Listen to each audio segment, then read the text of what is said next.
Okay, we're started. Okay, this is a belated start to the fourth cash health workshop, and we're online with Dr. Elia Kostova in the Spaceship Institute, as well as Mr. Kesh and a couple of other of the knowledge seekers at the Spaceship Institute. So we'll switch right over to Dr. Elia Kostova, and she will introduce the workshop here, and we'll carry on with it. Hello everybody, and sorry for the delay. Hello from all of us from Spaceship Institute. Today's subject of the health session is the musculoskeletal system, posture, and relation with emotional part of the brain. And on your screen on the live stream, you see the picture which is represented all the muscle system of your body, and you are able just to see how by part the muscles just that added one by one to your skeletal system. Actually, the muscular system is an organ system consisting of skeletal, smooth, and cardiac muscles. The function of the muscular skeletal system is to control movement, to assist the circulation of the blood and lymph, to make a posture, and to take care about the temperature of your body. We are able to separate the different muscles like skeleton muscles, smooth muscles, and the muscle of the heart or cardiac muscle. Then, could you please the picture 2, Vince?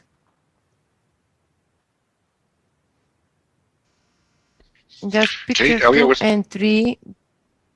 Okay. I'm waiting. I just explained that the pictures 2 and 3 you make post all together or one by one is giving you perspective that how after the skeleton was built, after the skeleton layer by layer, it's adding you different kind of muscles related of the functions what they do. And above the muscles, you have the skin. So actually, this is 3 main stage of building of your body.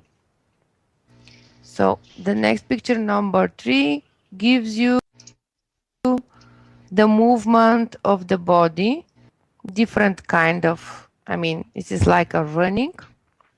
And just to see how the skeleton moves itself, how when you add the tissue, like a muscles and connective tissue, movement just organize it. And what is the view of the movement of the bones related with muscles. Each muscle starts from one bone and connected with tendons. Tendon that's the connective tissue, which connect the muscle to the other bone. In that way, different kind of muscles, depending of their shape and organization of myofibers, they control the movement of all bones of your body. Okay, then we go to the picture 3. It's giving you all the muscular skeletal system and the names.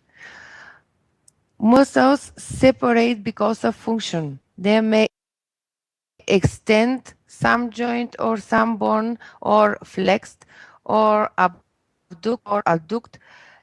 They separate in the back and front also because of them function. In different part of your body, you have different kind of organization of myofibers. And after they organize like a package, they form one muscle. And this muscle start from one bone connected to the other one and when the muscle fibers just contract, they move that part of your body. So the next picture, number 5, giving you different shape of the muscle fiber, how they organize around your body regarding the function of that part of your body. So you see the circular shape of your muscle around all the entrance or exit of your body. Mouth is one of the enters of your body. So around your mouth, you need a circular muscle to be able to make different kind of movement depending of the shape of the subject what you put inside. Actually, like Mr. Kesh said, shape of the muscles depends how much these muscles has to be involved in the pump function of the lymph, and what is the direction of the body part which that muscle supposed to be protect and supposed to be carrying the lymph vessels inside and to pump of that part to be able that muscle to transform the lymph from bones to the lymph system.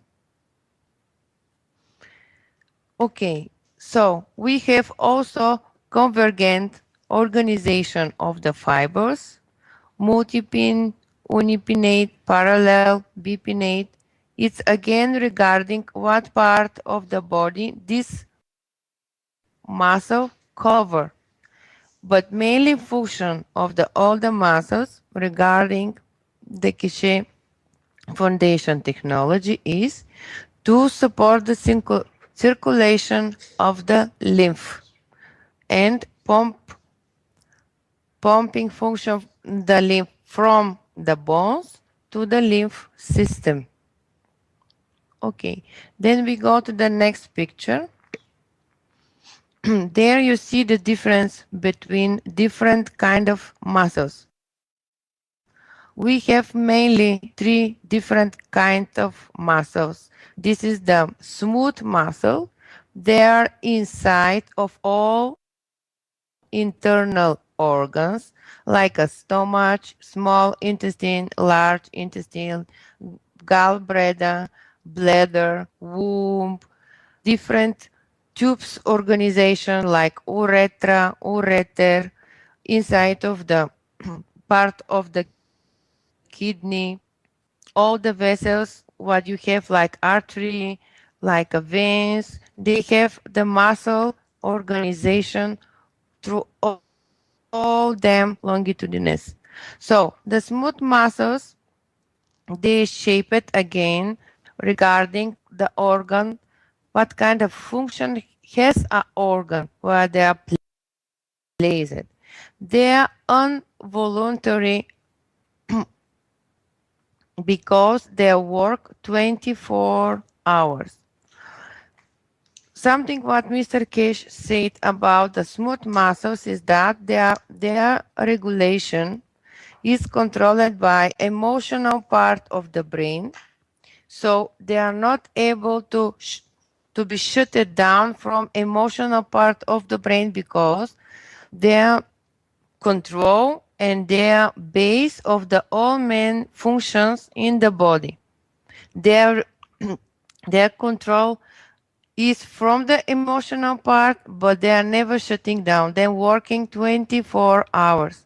So you never take care and you don't put any conscious control how your stomach work, how your intestines work. They just work without you knowing, and you die without you put attention 24 hours. Other type of muscles, they are skeletal muscle.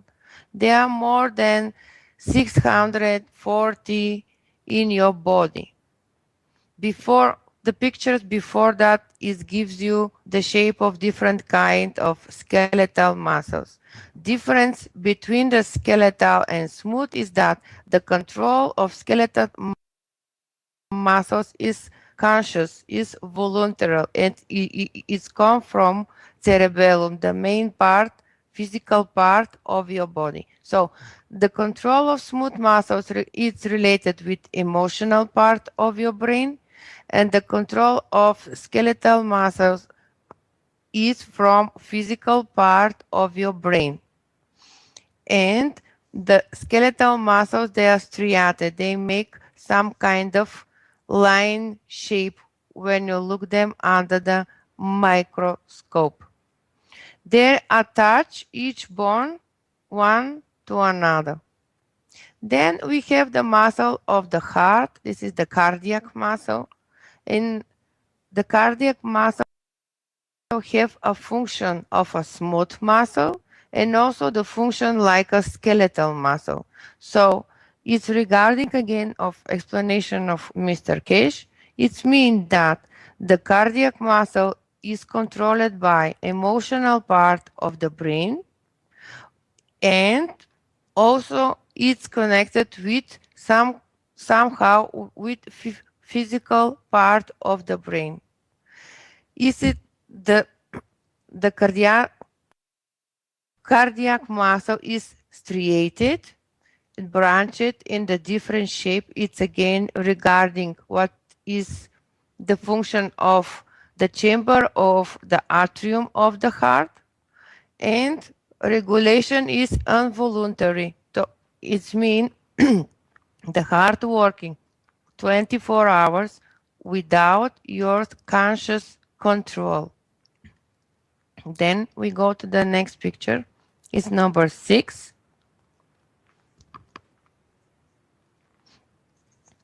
Number 6 pictures give you view of different kind of muscles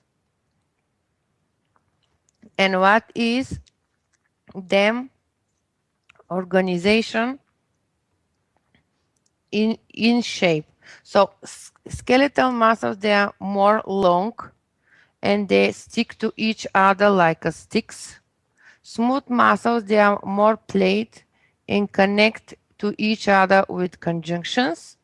And cardiac muscle, how you see, they have both features. They are long, but also they are connected with the junctions. Then we go to the next picture. This is number 8. The number 8 gives you microscopic view of each of the muscles. It means how the cells, myoid cells inside of each type of muscle, they are organized. It is also regarding their function. So the smooth muscles, they are controlled by autonomic nervous system and they work involuntary. So they are just placed like you see, the myoid cells, they organize it to each other to connect side by side. Then the cardiac muscle, you see the myocyte inside, they're also organized and connect by side, but they have more longer shape. And skeletal muscle just they is so long, but they are striated. They make specific unit which is repeat itself like a pattern. Then I will be show what is this unit. But now just to see how they organize it under microscopic view. So when you look at the different kind of view of muscles, is like in number 8, you are able, if you just think it's not that cells, if you think this is the sky, this is the same view.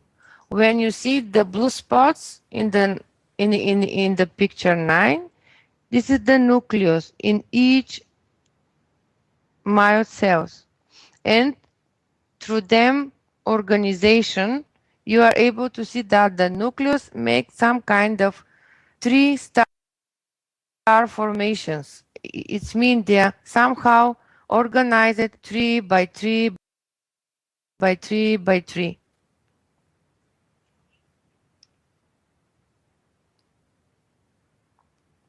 It's picture number 9. So it's really interesting. You are able Is that the also right to one, search Elia? for number 9. It's interesting. You are able to search for more larger pictures of the microscopic view of the muscles, and then you find out that pattern, that the nucleus, they're organized like 3 by 3, and some unit of 3 just face it, other one unit of 3.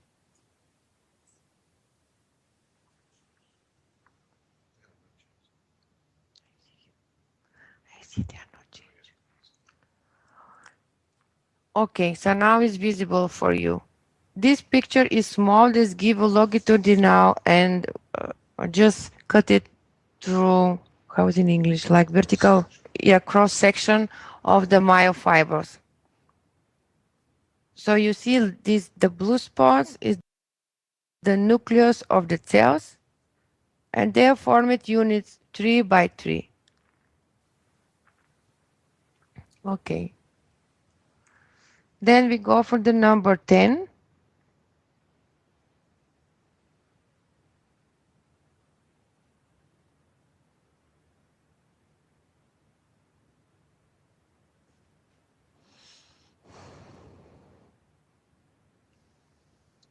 Is that the right one, Elia? Number 10.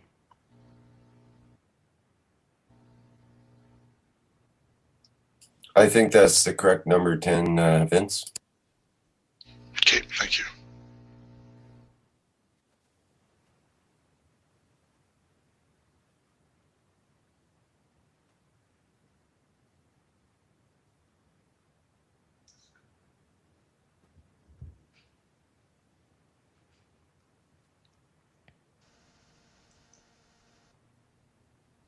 Spaceship Institute? Elia? It's number 11 up there. I think it's number 11 up now, Vince. If you're not Sorry. able to find number 10, you are able to show number 11. It's no problem.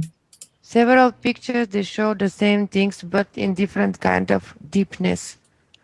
Yes, okay, I'm at the right spot then.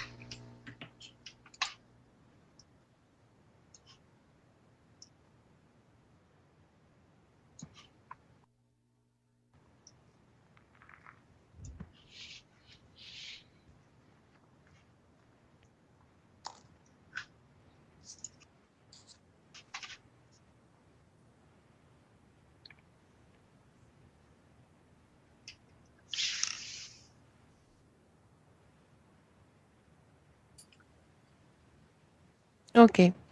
So number 10 pictures give you the view that each muscle contains packages of myofibers, and each package of myofibers contains different collection of the myofibrils. And each myofibril is consists two kind of fibers. It is actin and mucin. So actually it's representation again of layering of the structure. So one big structure contains packages of small structures. This small structure contains packages of the same structure that I wanted to show with this picture. Then we go to the picture 11. So in picture 11 is the same, just is giving you view that even myofiber contain different cells.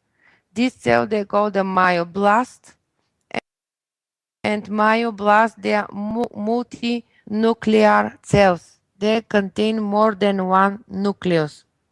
What is the important? Because with muscles you do a lot of work, and you're supposed to have a energy device in them. Okay, then we go to number 12 or number 13. what is more easy for you, Vince. If you want, go to number 13 directly.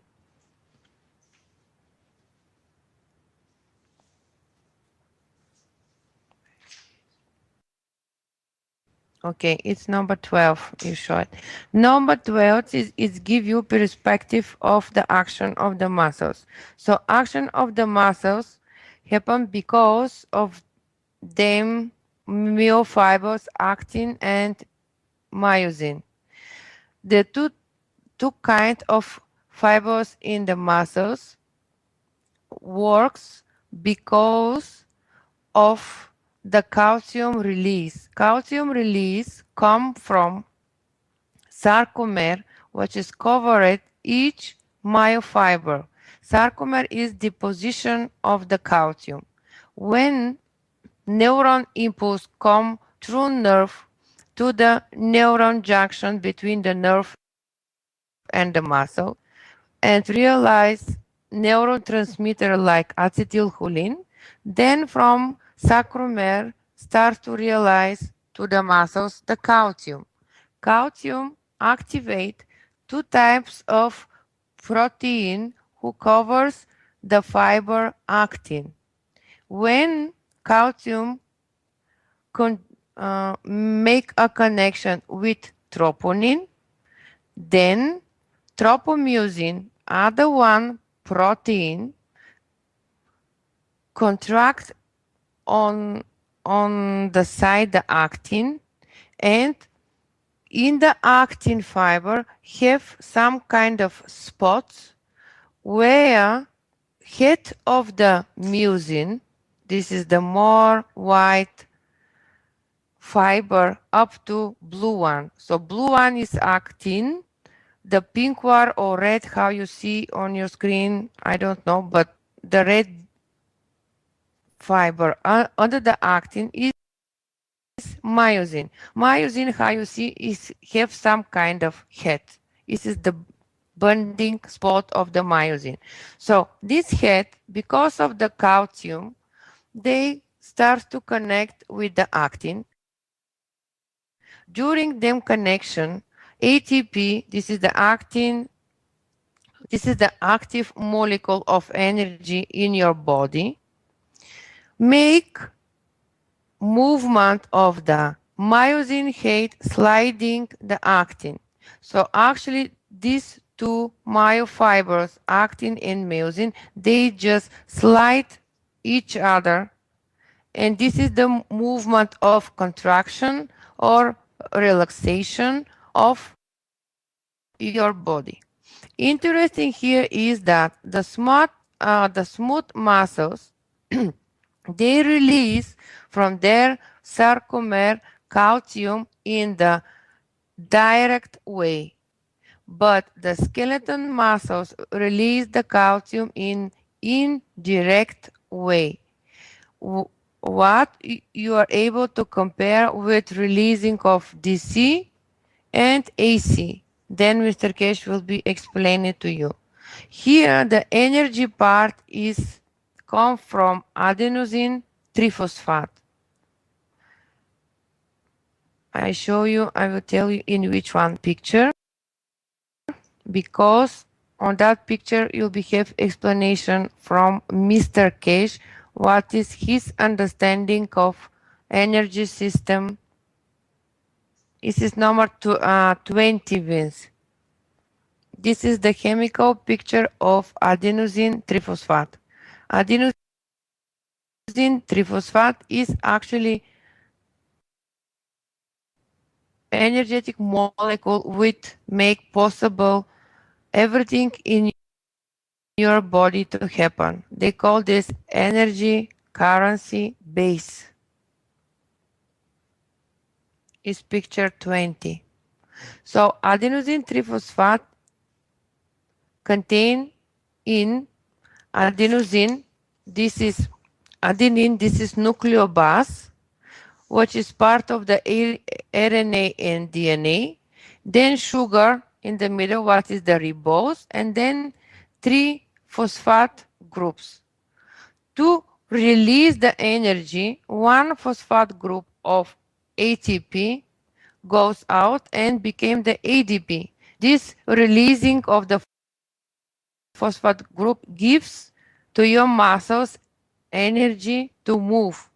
In that case, when we speak about the actin and myosin, releasing of one phosphate group give you one movement of the head of myosin.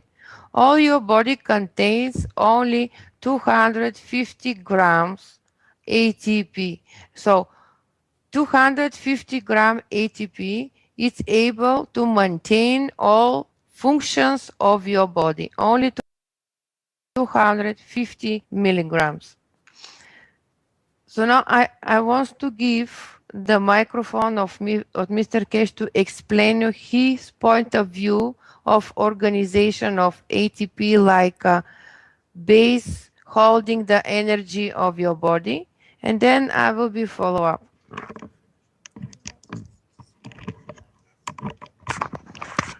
What happens is that we were trying to explain this yesterday while Elia was trying to organize the workshop. And in a very simple way, as we said yesterday, that we are going to look at everything as a plasma, not a matter, shape and form.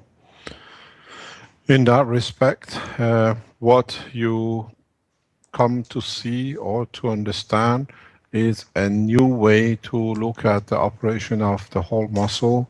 But for the first time, we speak as a whole, as the structure of what you call chemicals, what we call plasma energy. If one looks at the structure of the ATP, you look on the right-hand side, you see the number of nitrogens. At the same time, you see the carbon bond and you see the OH and the phosphor. If you look at this structure, not as numbers which is put down in a chemical reaction or as a unit of just names, you come to understand very rapidly from the right-hand side that this is an active unit. It releases a lot of energy, and this is only due to the nitrogens. The 5 nitrogens on the side immediately tells you there are 5 amino acids. And when you see phosphor connected, go back to what we talked about in the bone structure, presence of fiber. This means that this structure is part of DNA and is registered to be and is replicated directly. So in reality, the energy released is due to the ionization of the nitrogen, and at the same time, the PPs gives you a direct indication that this is a DNA connected to RNA, because the backbone of your DNA is phosphor. On the other hand, we look at this as a plasma and not as elements. So immediately, with the number of oxygens available, we know oxygen is a magnetic binding, as is in the water. There are 2 molecules of water in this structure, and the oxygens which you see as surplus, these are 5 of them, which connects the 5 amino acids together. At the same time, you have 5 carbon surplus, which connects as the communication line between the 5 neural systems in respect to one unit. So when you look at a unit like this from now on, as we start looking at the plasma technology and the plasma component, we look at this as one entity, one unit, which is in reality, once manufactured by the body, it has 5 amino acids, which is each one is a plasma on its own. The 5 amino acids are connected through one oxygen to each other, and at the same time, the hydrogen surplus which is there shows the strength of the energy which this unit can release. Because the hydrogen is the ionizing factor. In totality, we see that once you take one unit out, which is the OH, you have surplus energy. And that surplus energy comes from the ionization of the nitrogen due to the vibration and extreme ultraviolet, which that appears as the energy which the body needs or the muscle uses. What we try to do from now on, try to explain the three-dimensional effect of every structure. And when you look at structures like this, the minute you see the nitrogen, try to convert these figures into what we do in the nanotechnology and in our plasma technology. Nitrogen is an extreme ultraviolet producer. Phosphor is a connection to DNA. You do carbons, the surplus carbons out of the amino acid bond is the communication between the fibers, and it's okay because the pictures are there, they can see. And the oxygen is magnetic binding. The two water molecules are in the GANS state, which means they are binders, which keep the structure in the shape of liquid, or what we call moist as a fat. So in the totality, not only the amino acid stays as a moisture, the whole structure stays as a moisture, and this oxygen, water, surplus, and hydrogen is kind of energy transfer across electromagnetic field plasma gravitational system. So the cells have a direct effect in how they move and how they operate. The reason for change from 3-phosphor to 2-phosphor is the release of additional phosphor, which in a structure of the DNA, these phosphors link up or match up with the DNA. So every time if there is any change in the structure or use, it is immediately recorded in the DNA. And at the same time, the energy released by the structure to become 2-phosphor is that surplus phosphor automatically takes its place in the what you call the DNA. So every time you see a structure with a P, you understand this is the connection to the, this structure has a connection with your DNA and recording of the structure in RNA.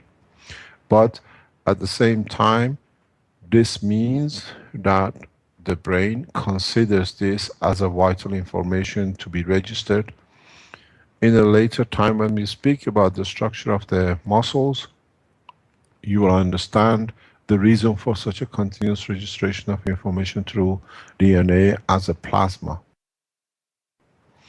One of the main reasons is that if there are any defects or any new conversion or what we call mutation needed for any reasons, usually after puberty, if something which is registered on the P is sent to the brain in this manner, it becomes part of your RNA.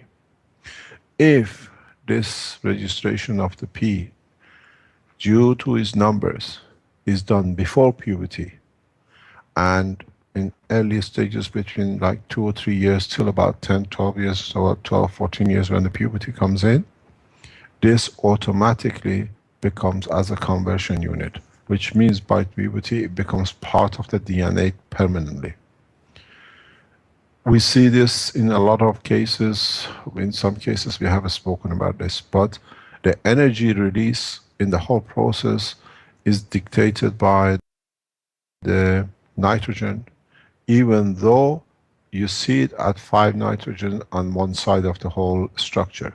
This is what we try to walk away from. This is what in the new plasma technology immediately should give you the structure that this is a structure from Earth, because nitrogen is part of its component.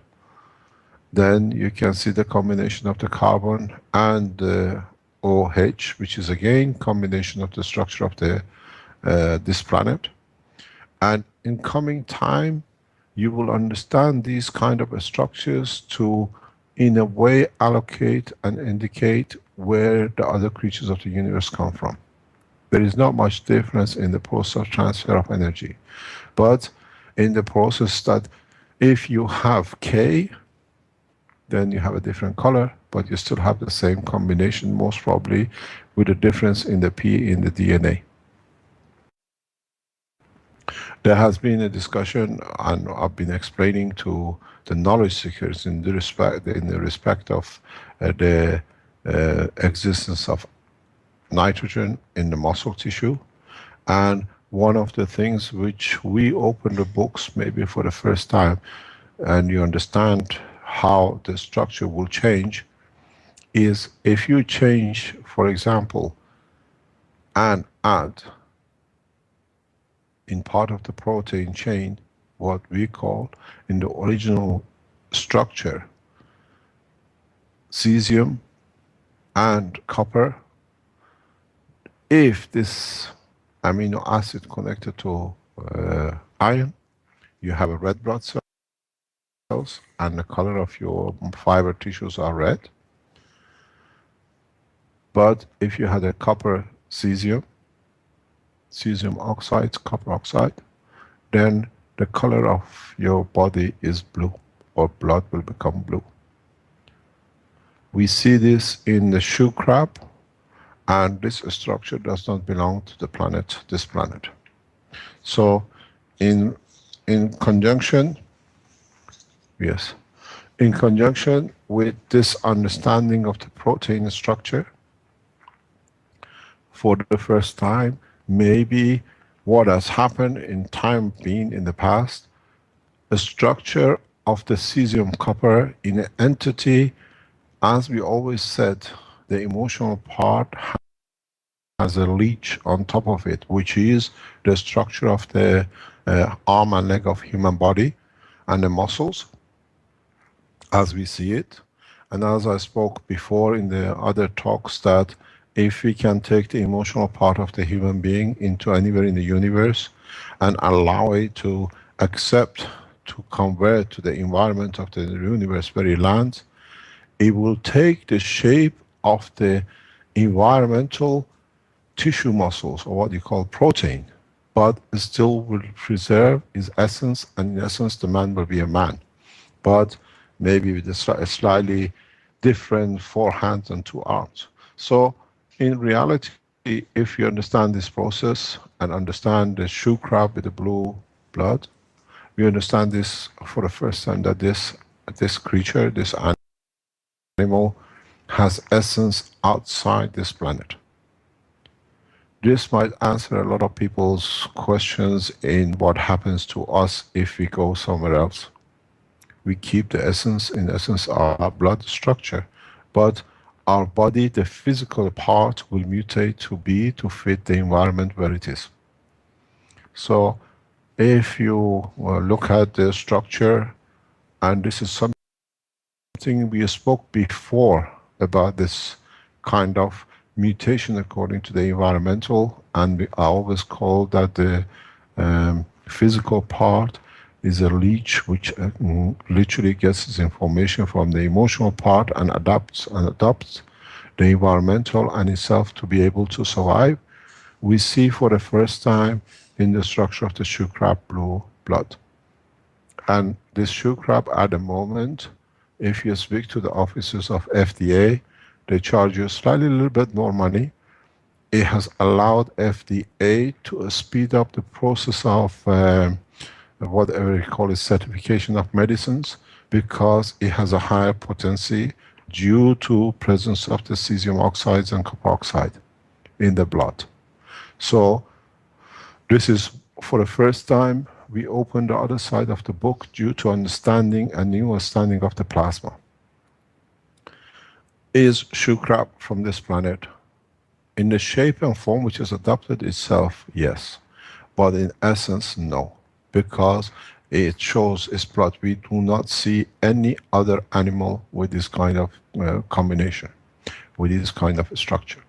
So, in so many ways, this will show wherever we go on the universe, as long as we carry the nitrogen bond which is connected with our phosphor, we will be unable to replicate it because it's become part of the phosphor structure connection with our body.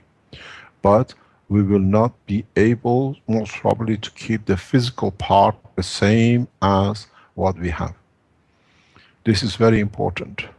This is a departure from what man have understood, and in so many ways we see the more heavier elements as changing the cesium or copper oxide or cesium instead of nitrogen allows us to deliver a faster, more effective energy system, and as what you see with FDA uses it for assessment of the new medicine.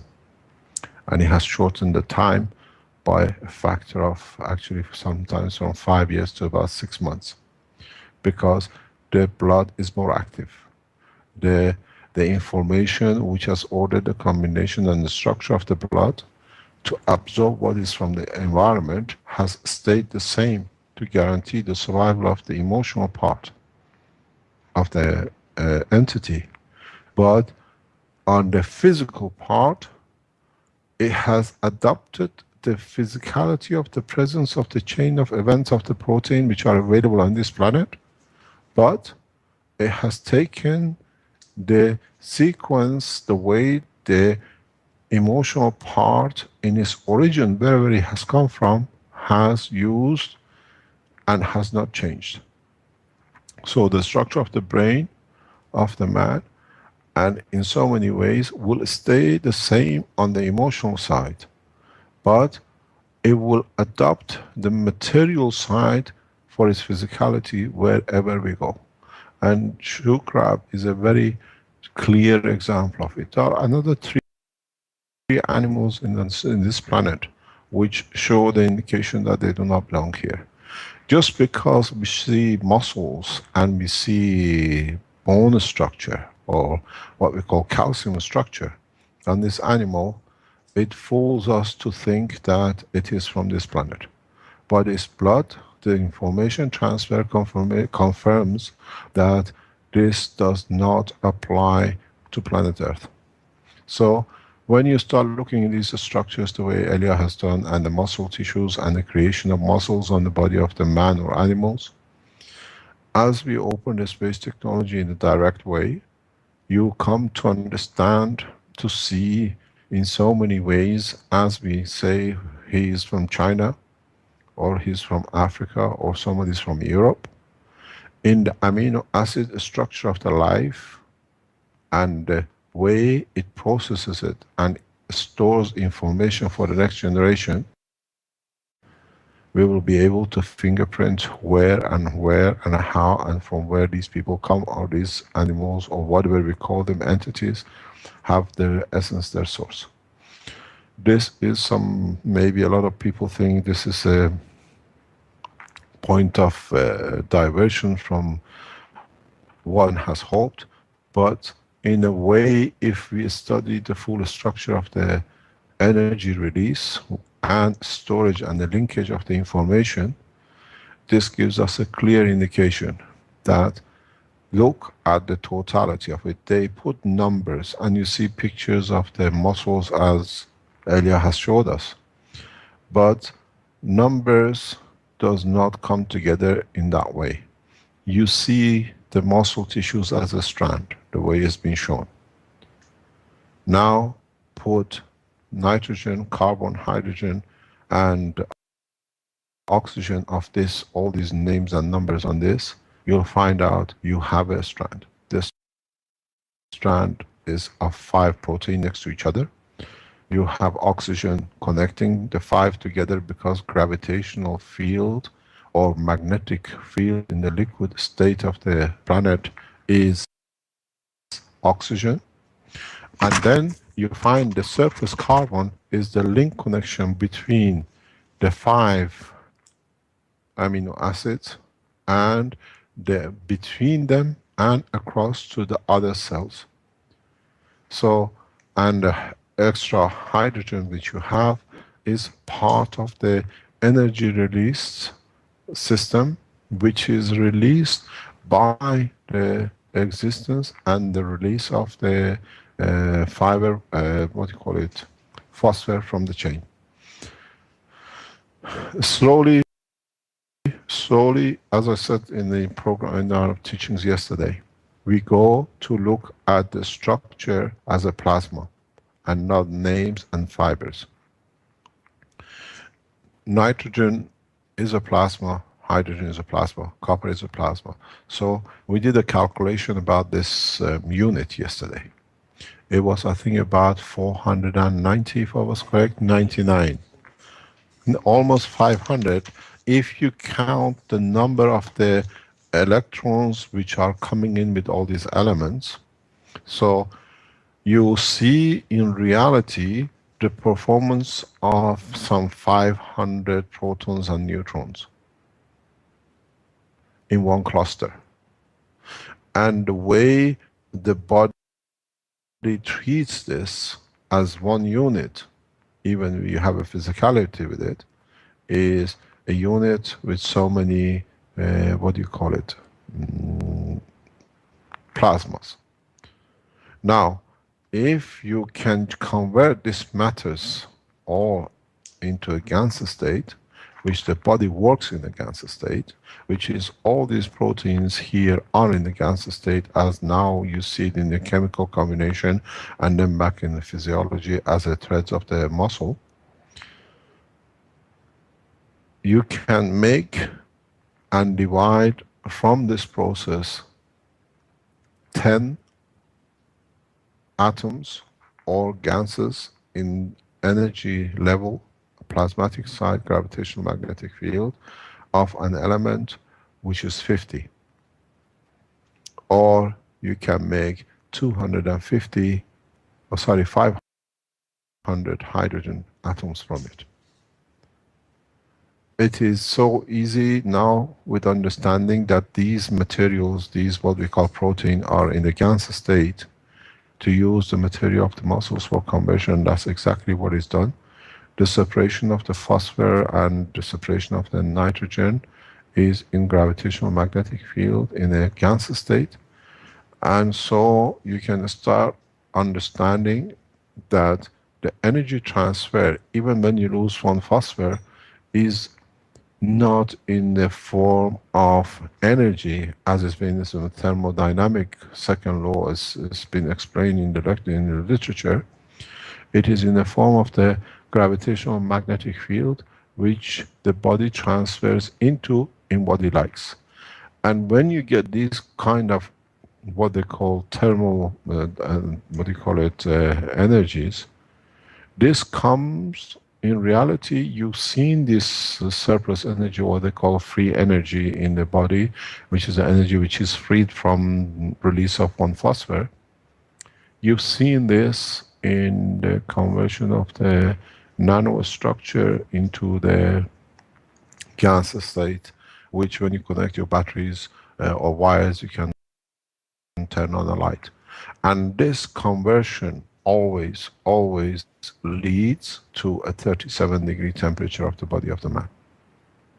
And this is important because now you go from a molecular structure into the plasma, and then the material in the plasmatic state becomes energy of the lymph, and then it releases. That's how the conversion comes in the muscles, and that's how your body is continuously kept at the 37 degrees. All the, more or less all the animals on this planet need it, because that's the conversion rate.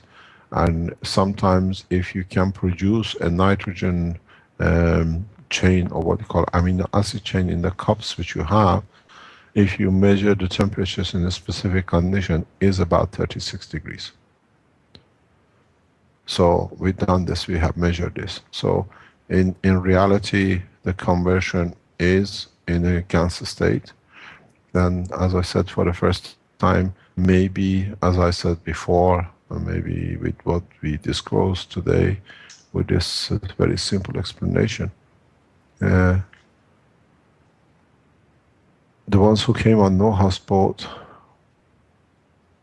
they understood the rest. And it's for us, and they spoke about it. Was this animal, or did this animal, what we call the shoe crab, came on a no houseboat, but it managed to convert itself into a structure which it fits it to be where it is and how it is. And then this gives us an insight in the future of the mankind in the space. So those, in a very simple way, why I picked this up, and Elia is showing it, because I didn't want to discuss it yesterday, but I thought now it's a good point to bring it back, and I asked her to put it back in today, is to understand the separation between the physicality and the emotional part. You see, the physicality is embedded in the amino acid, the 5 nitrogen, and the rest which creates the amino acid, and then is embedded in DNA through phosphor link. And then when the phosphor link picks up the information, the positioning, the energy which creates for itself, for its positioning in the structure of helix, the structure of the DNA, creates a positioning and information in RNA, which becomes part of the permanent structure of the man, and with it, then it becomes part of the structure and the working operation between the emotional part and the physical part of the body. This is very, very important for those who will understand what has been explained in the past 10 minutes in the coming years. In time, man will understand, in reality, what has been locked into with the fingerprint of DNA here, with the 2 phosphors. That's why you have the phosphor in the muscle tissues, in the amino acid as it is.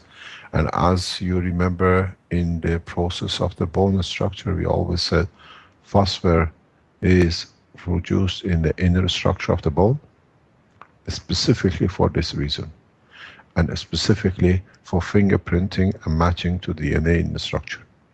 And then you have the calcium, which is again created and held in the immune system, in the structure of the inner part of the bone marrow.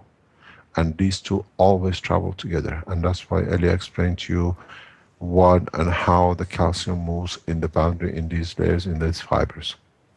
Because amino acid in its process as a unit, energy unit like this, or as a defense system or immune system, come and work together, where calcium and the phosphor guarantee the fingerprint of how much immune system, what it's needed, that in the next generation, when the next generation is produced, exactly the protection is set and is there for it to be, doesn't need to learn it again.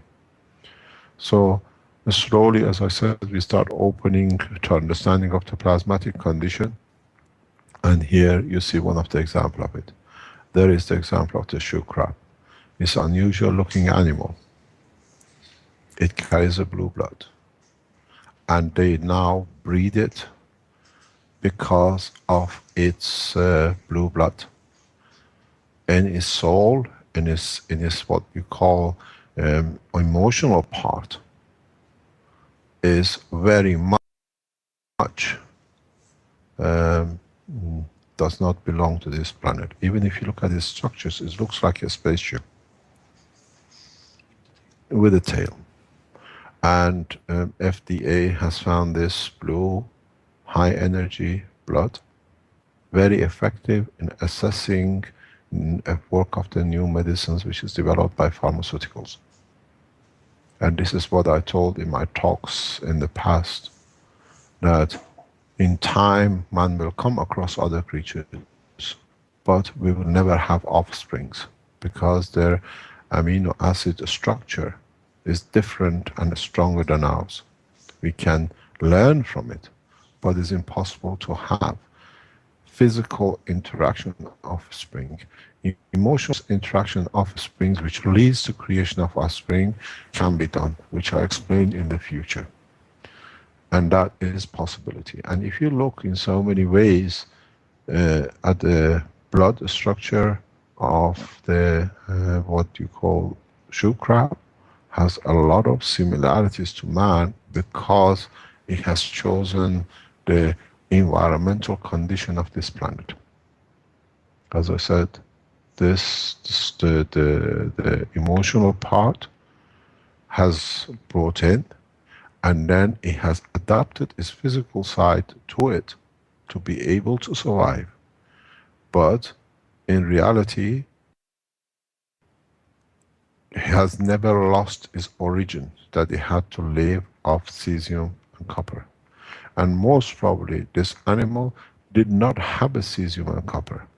It had a combination, as I explained, as a plasmatic, which is near to cesium and copper.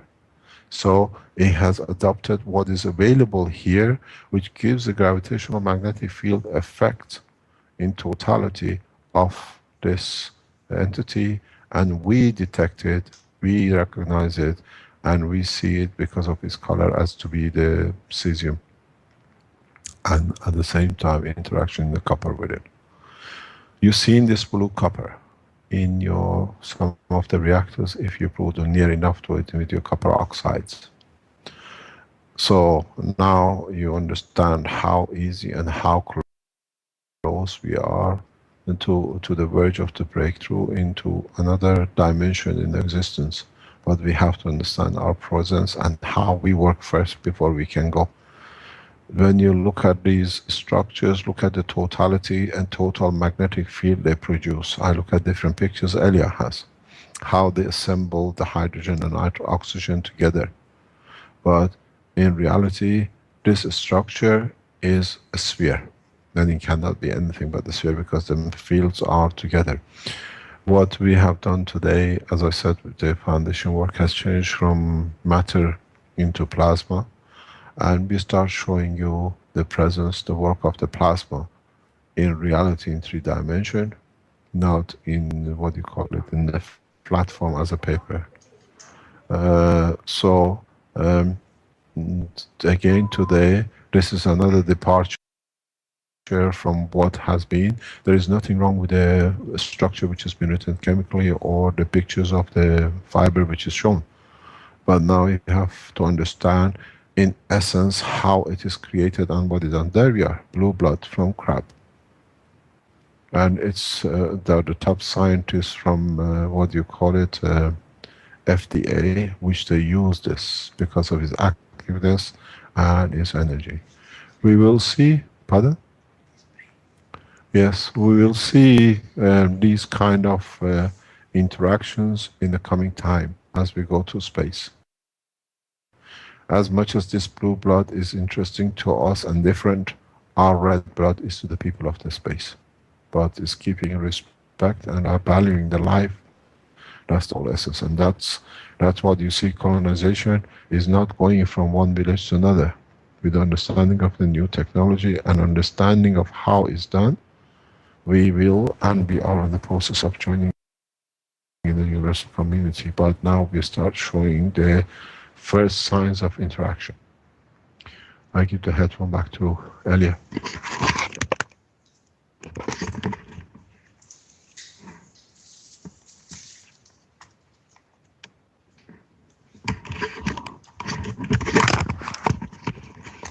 Okay, I hope you enjoy. the great explanation of the Mr. Cage. And then I just want to follow with little more pictures to explain you the function inside of the cells. Mm. And then you'll be aware of everything what Mr. Kish told to you about the energy system inside of the muscle. Actually, ATP to become ADP and NMP, this is the storage of energy in your body. And like I said, this is only 250 grams for all your body. Yeah, so now we are in picture Do you have a picture number, 15 that Elia, please? is against. Yeah, you are correct. Grams, 250 Oh, okay. grams. Yeah, grams. Sorry, it was my mistake. So grams. Okay. On that picture, you're able to see the microscopic view, the laser view of the muscles, how they have again the layering organization of each myofiber, then became the myofibrils, and inside of the myocyte, this is the actin and myosin. In the picture above, three small picture, in the middle one is showing you the gap injection between the cells. This is the gap, how you have the membrane between the cells. They make some kind of adhesion between them to exchange different kind of ions, and then you have a gap injunction. This gap, through that gap injunction, actually, when we discuss the picture with Mr. Keshi, storage of the energy. You just store your energy in this gap injection, and then they goes through another one. You're correct, just seeing. Yeah, Jacob. So we just discussed how actually the direct currency is coming in the cells, and how they produce when they have in action the alternative currency in them. So this is currents in them. So what is the place to storage DC, and how this DC became the AC? How I like to say AC DC finally. When they get it, they start to contract. so so from the place where is the gap injection, you just exchange the DC between the cells, and when you have the neural signal from the nervous system between the neuron and muscle, when they have again injection, release the calcium, and then the muscle they contract. But you just to never forget the cofactor is magnesium in this movement. Without magnesium, your muscles have not that much strength in the movement. Okay, then we go to the next picture. I will tell you, okay, this is what you saw in the live stream. In the picture number 17, you see the gap injunction between the two smooth cells in your internal organ. So they just face each other. In between fascia, or the membrane between two cells, they just make a gap. It is the same organization how we spoke about the bones.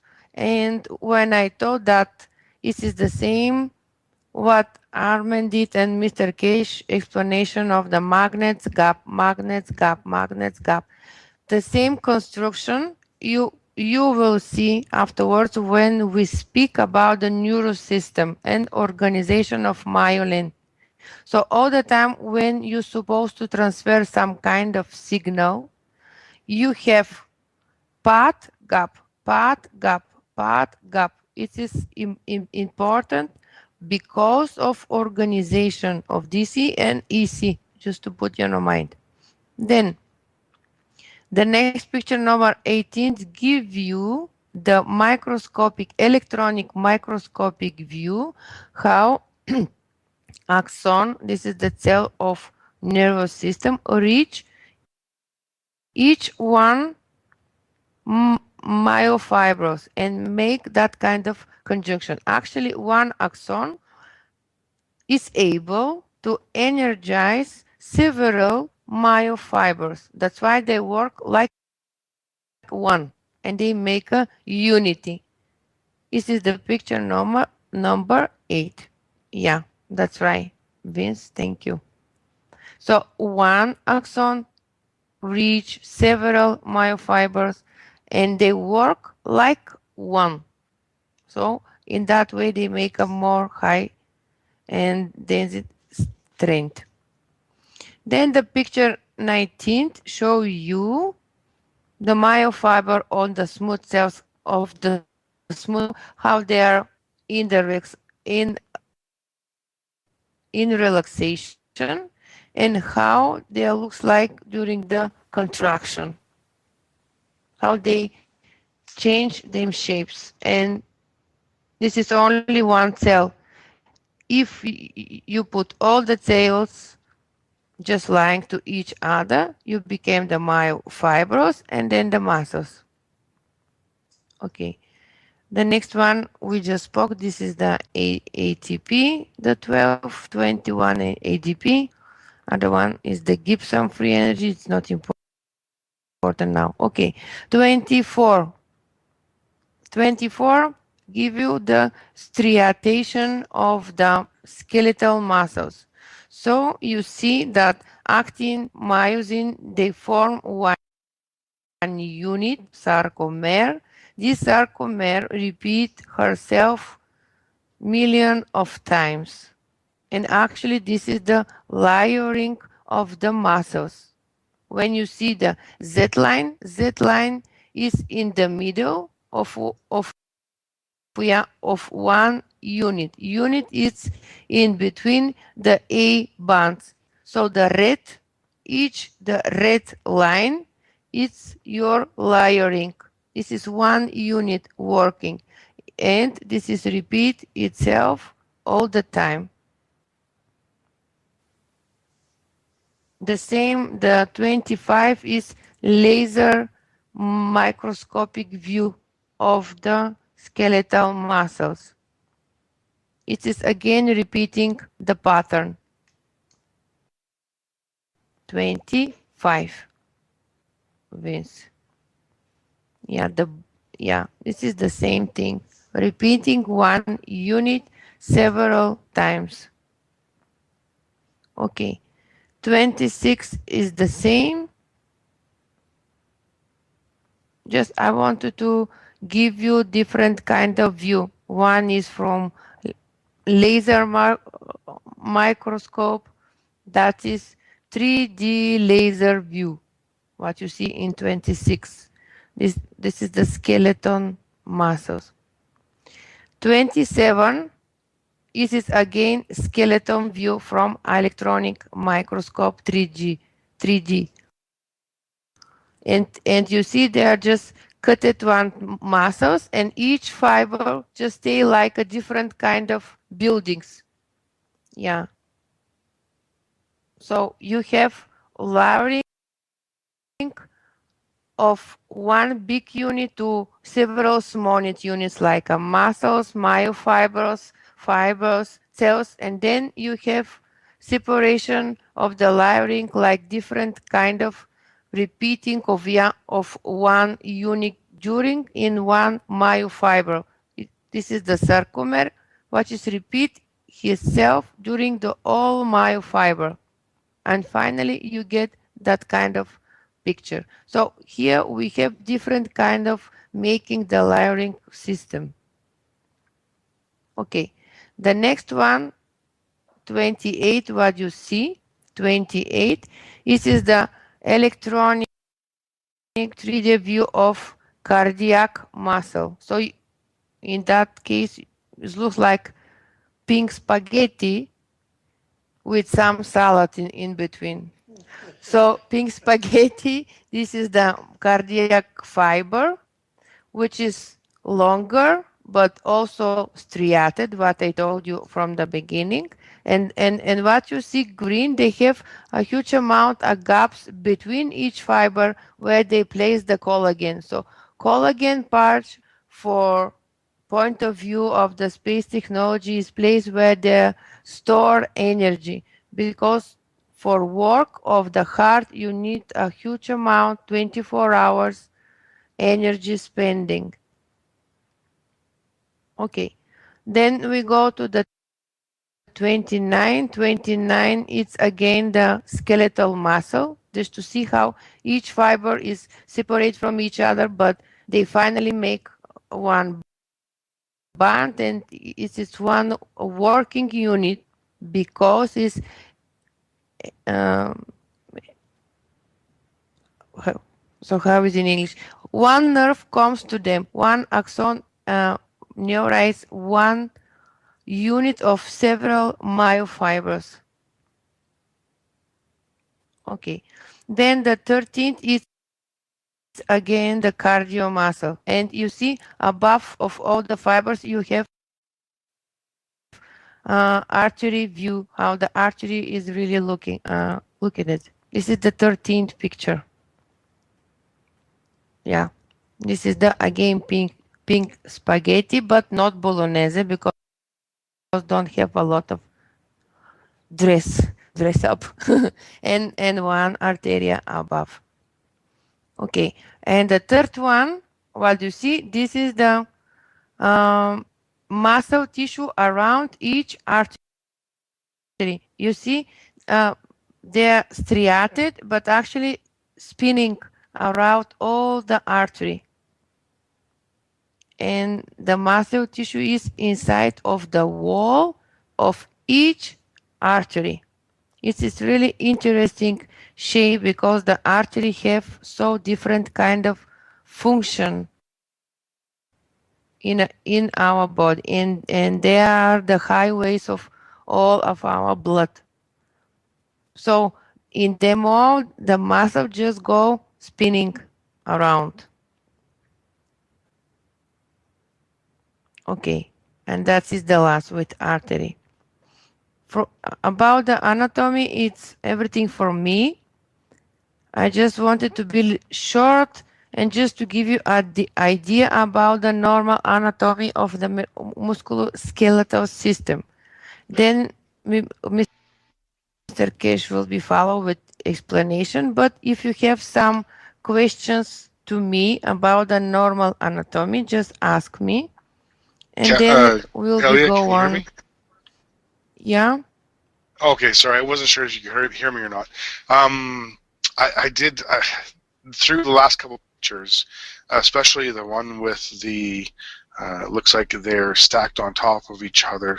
So I think that. Okay, just give me a number. Number 27. And, okay, number I go 27. to 27. Yeah, done. 27 is the muscle from skeletal covering your body. Yeah. But it looks like blocks, just basically separating each other in different formations, so making towers, basically. Yeah, they are separated. So what are the actual blocks? They're the actual material that's created from the bonds from the hydrogen and the phosphorus? So could you repeat again? The blocks that The we question? see. The blocks that we see in the picture. Yeah, they are separated with fascia. With what, sorry? And each block have one innervation. That was important, because when you have one innervation, they work like one unit. Several myofibers, like you see on the block, they have innervation from one axon. So they receive the neural impulse in one go. From that is they have releasing of the calcium in one go. They have contraction of the actin and myosin in.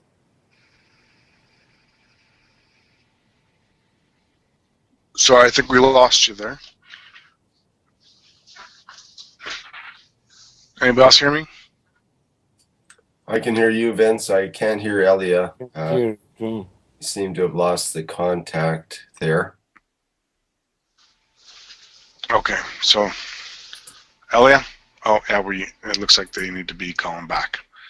But I mean, what I was trying to say, well, I guess while we're waiting for them to come back online, is that the blocks that we see, I mean, it looks like layers of what we're doing.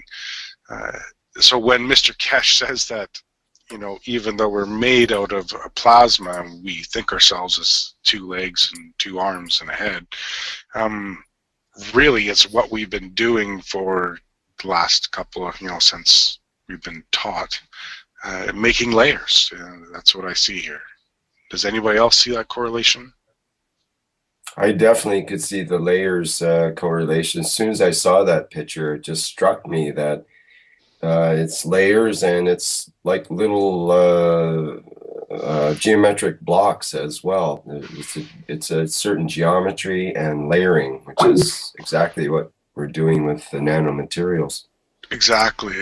And then when you go down to the other pictures of the A bands and the Z bands, so basically this is just more macro. Again, we're looking at layering. Multiple layers. And it's telling us how to what make it is. the layers, essentially, that you need. This is exactly what Mr. Kesh was talking about in the last 30th workshop. To my mind, he mentioned 3 different influences, you might say. He used the example of the egg with the egg yolk, and then the sperm, and so there's 3 factors involved. And in that picture, you can see You can speak to his 3 factors as well. yes, okay, my microphone. Okay, so we have them back now. No, I have no microphone yet. It's on the computer. John, we can hear you. Can I hear you? Yeah, we can hear you, John. Speakers. Speaker. Sounds like we're connecting up here. Yeah, can you hear me now? Yes. We can hear Yeah, you, yes. we just hack it all the line. We get a hack for all the lines. So now we're speaking. Yeah, Mr. Kesh say that they hack us because I'm speaking. So I'm sorry. Okay. We were now, just talking while we were waiting for you to come back, and I was talking about how the blocks that we were talking about, they look like organized layering in terms of, you know, a material on top of another material with another material in between. And then we were also talking about the previous picture where there's the Z lines, the I bands, and the A bands. Mm-hmm. And again, it looks exactly like what we're doing in terms of layering with the nanomaterials, or, you know, it looks exactly what we're doing. It's just a correlation. It's the It's the 3. Yeah, that's why I choose these pictures, just because they are so visible and for you to understand. But I actually spoke to myself like 10 minutes, and then we realized that we are not connected. So I will repeat what I said. I said that several myofibers, they are connected with one axon from a neurosystem, or which is come from one nerve. So actually they are innervated from one axon. Then it means they have realization of the calcium in one go. Then this calcium produce the sliding mechanism of acting in myosin and releasing from ATP a phosphor, which is the fingerprint to your DNA, how Mr. Kesh explained it to you. And then they have one contraction in one go. So when the muscles contract, they inform the DNA, what is the part of your physical brain that is something happen. And actually, if you repeat this move on enough time, this become part of your DNA, and you are able to transform to your kids afterwards. Do you understand? Because ATP release the phosphor. What the phosphor is the fingerprint of your DNA. DNA is the part of your physical brain. So it's become how is in English? Something which is stable. And because of that, it's stable and exists for a long time, you're able to give for your generation. In that sense, you create your postures, your walking habits, your existing in a space. I mean, existing space on your body. How you're sitting, how you're walking, how you're running, is this become part of you during the century because of this movement of the small myofibers releasing of the phosphorus and so on. Do you understand? Can you hear us or no? Yes, yes, we can hear you. Yes, I can hear you. Yes, I can hear you. And Yeah. lots to take in, so yes. Yeah, we try to I understand. think I understand. No, you just ask me. I will be repeat just because for you it's really important to understand. Everything in the human body is related with what Mr. Kesh explained, and because we have already investigated our human body. So for you, if you look at and understand the structure of the human body, you are able to represent in the things what you do and you supposed to create. That's why I want to be as much as possible clear to you, to help you to understand. Okay. So that would be why we see the sponge as in terms of the matter, like the gaps and the holes inside the bone, because that's part of the matter of our system. And that's what we see on our nano layers and top of our copper is the same structure. It would be exactly the same structure in my mind. And then once we make the GANs from that nanostructure, it's exactly what's happening, what we're seeing right in front of us, which is the layering and the structuring of the GANs itself. So the different layers and structures that we create from the different materials is exactly what I'm seeing here. Yeah, it's this exactly the same things. Just different kind of muscle, like I say, the smooth one release the calcium for sarcoplasmic reticulum. This is the some kind of collector inside of the each cell for calcium. They release in the direct way, what you call DC. And the cells and the fibers, which is striated, and they cover your skeleton, they release calcium in indirect way, what you call AC. That is just important to know.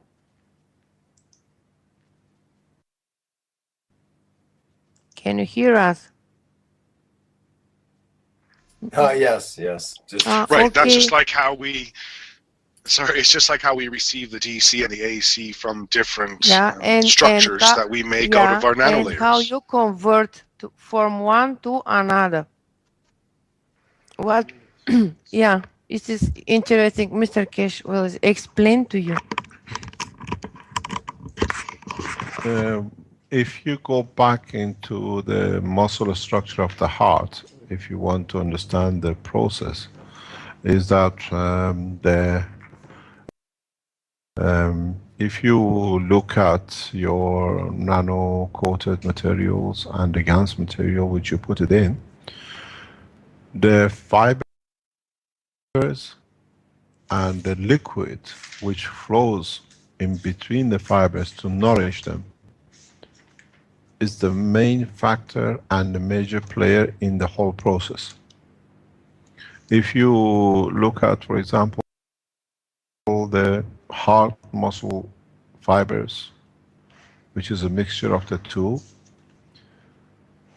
the operation and the energy and the current flow that keeps this muscle or the muscles of the heart in motion and independent of any other part of the body. Now that we understand the conversion of the energy in the plasma of the GANs of the liquid of the blood, then you understand how energy which comes from the lung or from the liquid which enters the blood very much in interaction with the nanolayer structure of the heart, releases the current flow and the energy for the heartbeat. Very much in the DC, in the plasma, in touching the wall, in the nanolayer of the wall of the heart. The energy is transferred back into AC, but in the plasmatic magnetic field flow that keeps the heart going. There has been a lot of thinking and talking about the muscle tissues of the heart, where they get their current and how the current is produced. Now that we understand the process of the heart rate flow of the plasmatic GANS material within the blood cell, within the blood flow in a way, when this material comes in a pulses or enters the heart, the flow rate of the GANS into the chambers, releasing the energy into nanolayers of the heart, releases the current which is needed from the source for the heart to have its current flow. This is why when you use systems to use electric shock to get the heart back, you add to and you replicate the same thing as the heart does in collecting energy and converting it into electric current for its use, for its beat. So in a way, by understanding this process for the first time, you understand how the energy and the current flow for the heart comes. It comes from the blood itself, which is circulating and is coming in. It comes in as a GANS, as a DC, which we have seen in your containers, and then in a specific configuration, because of the nanolayering of the heart, the way the heart tissues are, all the muscles are like a nano structure, it changes to plasmatic AC or maglev AC, and that in turn, due to the point which is with the heart rate, as we were discussing with earlier, you connect your pacemaker to correct the currents which they come and regulates everything but the heartbeat. So in opening knowledge, you understand for the first time most probably how, where the current flow and the energy comes for your heartbeat and why it's independent. And because of its structure that is partially smooth and partially skeleton, then you have the heart which is partially, it's called a mechanical function, and when you get excited or when you have an emotional information, your heartbeat changes accordingly. That's why it carries the two. The smooth, which is the emotional part, and the skeleton, which is the physical part. And that's what Elia was showing you separately, the structure of the fiber of the heart. So it carries both because it's responsible for transfer of the red blood cells which feed the emotional part of the body of the man, which is part of the brain. So that energy is shared between the two at the same time in the same line. As I always said, the red blood cells, even the white blood cells, are taxi-destinated system, carrying systems. So the energy which is shared between the heart in the flat or smooth layers connects the heart with the emotional part of the brain. And on the other hand, the mechanical part, the physical part, connects with the layers or the connections which are skeletal. One has to understand the whole operation of the muscles in the body. In the body of the man, the muscle is not just there for what you call movement of the bones or just hanging there to be. Every muscle, structure of every single fiber in every muscle, every second is controlled by the brain. What we call the physical part of the brain. And this in turn takes a lot of capacity, a lot of work of the brain, the same as when the parts which control the bone marrow and the bone structure. If you look at the structure of the human body, as we talked before in a skeleton wise, you have three chambers, three reactor cores. One is the head, One is the section of the heart, and one is the stomach and the pelvis, which goes in one way, separated from each other.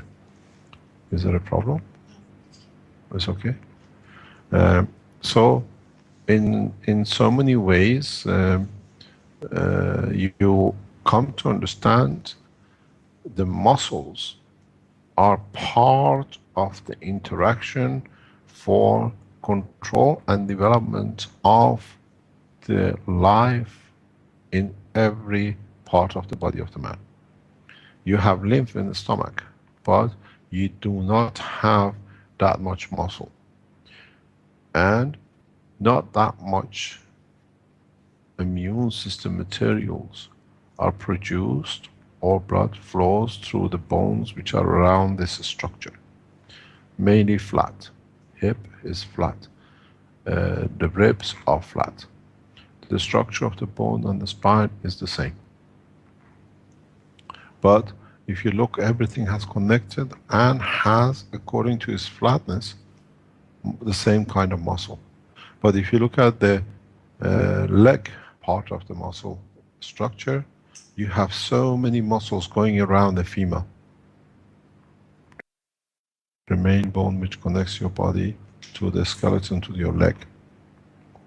And then, if you look, most of the immune system, red blood cells, and every other things, majority of it, is produced in these two bones or the four bones in the leg.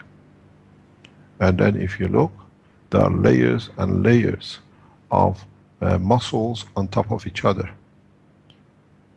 Each muscle has a responsibility in how it extracts, brings down the fibers, the lymphs from the stomach part, which literally, if you look at it, the muscles are the compression system pushing the lymph through the holes of the bone.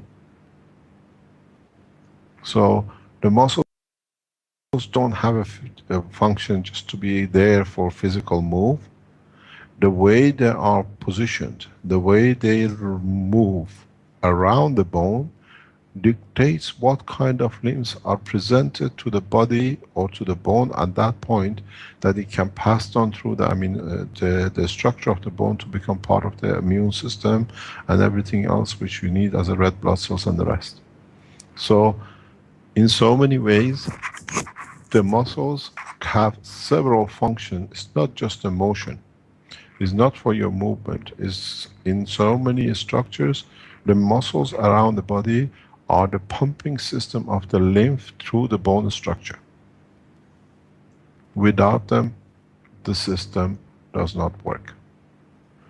If you understand how this works in a much more effective way, and all of you, most of you have access to three-dimensional printers nowadays, go and make a three-dimensional bone structure, or a tube, or a cup with your 3D printer, and then put water in it.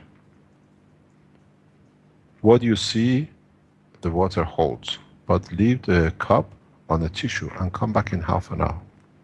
You will see that the tissue paper start getting wet.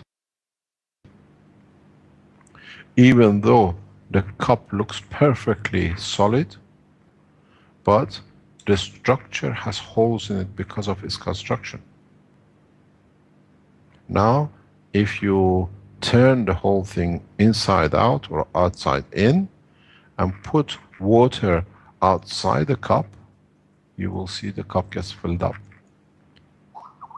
So, if you change the pressure on one side of the cup, or put the cup in a place where pressure can be applied onto the water, you see your cup will fill up more from one side or changes. Put color dye in it, you will see it. This is the same structure as your muscles and the bone. The bone looks solid, but for the right fibers of the muscle to be in the right place, in the right shape, in the right texture, that they can push the lymph through the bone structure, is the decision which is made by the working part of the physical part of the brain. So when you look at the bone structure, when you look at the um, muscle tissues, look how they are attached and where they are attached to any bone structure, and how the body has decided to shape them, and why specific shapes are in a specific part of the bone. On the back, on your shoulders, on your backbone, there is no need for a muscle structure what is around the femur. But in this position, on your shoulders, in that bone, you produce a specific kind of a bone marrow which is needed for the use of the lung. For keeping the lung in so many ways, the liquid within the lung, the liquid within the cavity of the chest, disinfected, away from germs. It has to be very thin, very, very flat, and it has to have the flexibility that it covers a continuous large amount of material. So you have the flat shoulder muscles, which they twist or they sit on top of your shoulders and on your backbones, behind your shoulders. So the body creates muscles according to what the bone function is, and at the same time what it needs for the bone and the structure to hold. This has never been understood by the world of science. This is why we have so much problems with people who go paralyzed. This is one of the things, even fully in the foundation, we have not understood. Because once we understand this process, we should be able to move any man from a wheelchair. In so many ways, because as we get old and frail and we walk less, the muscle tissues do not push enough lymph through the holes, or the holes get clogged up by other materials over years we lived, that the right lymph is not pushed and the muscle does not have the strength to push the lymph through the holes of the bone to create the bone marrow for us to be strong, to defend ourselves. Maybe for the first time you understand why people who do sports stay active and healthy. The only reason for it is, the major reason for it is, that the muscle tissues, when you're active, push more material, more lymph through the holes of the bone, that your immune system stays strong. We see the same process in a different way with the chemotherapy. With the chemotherapy, we see exactly the same process. When the holes get blocked, there is less immune system material available, and then consequently death. It has to be remembered that I just got to write something that I can tell you about it. Yeah. So, in looking at the muscle tissues and the way they are structured, the way they are flat or they are both. If you look at the smooth muscles,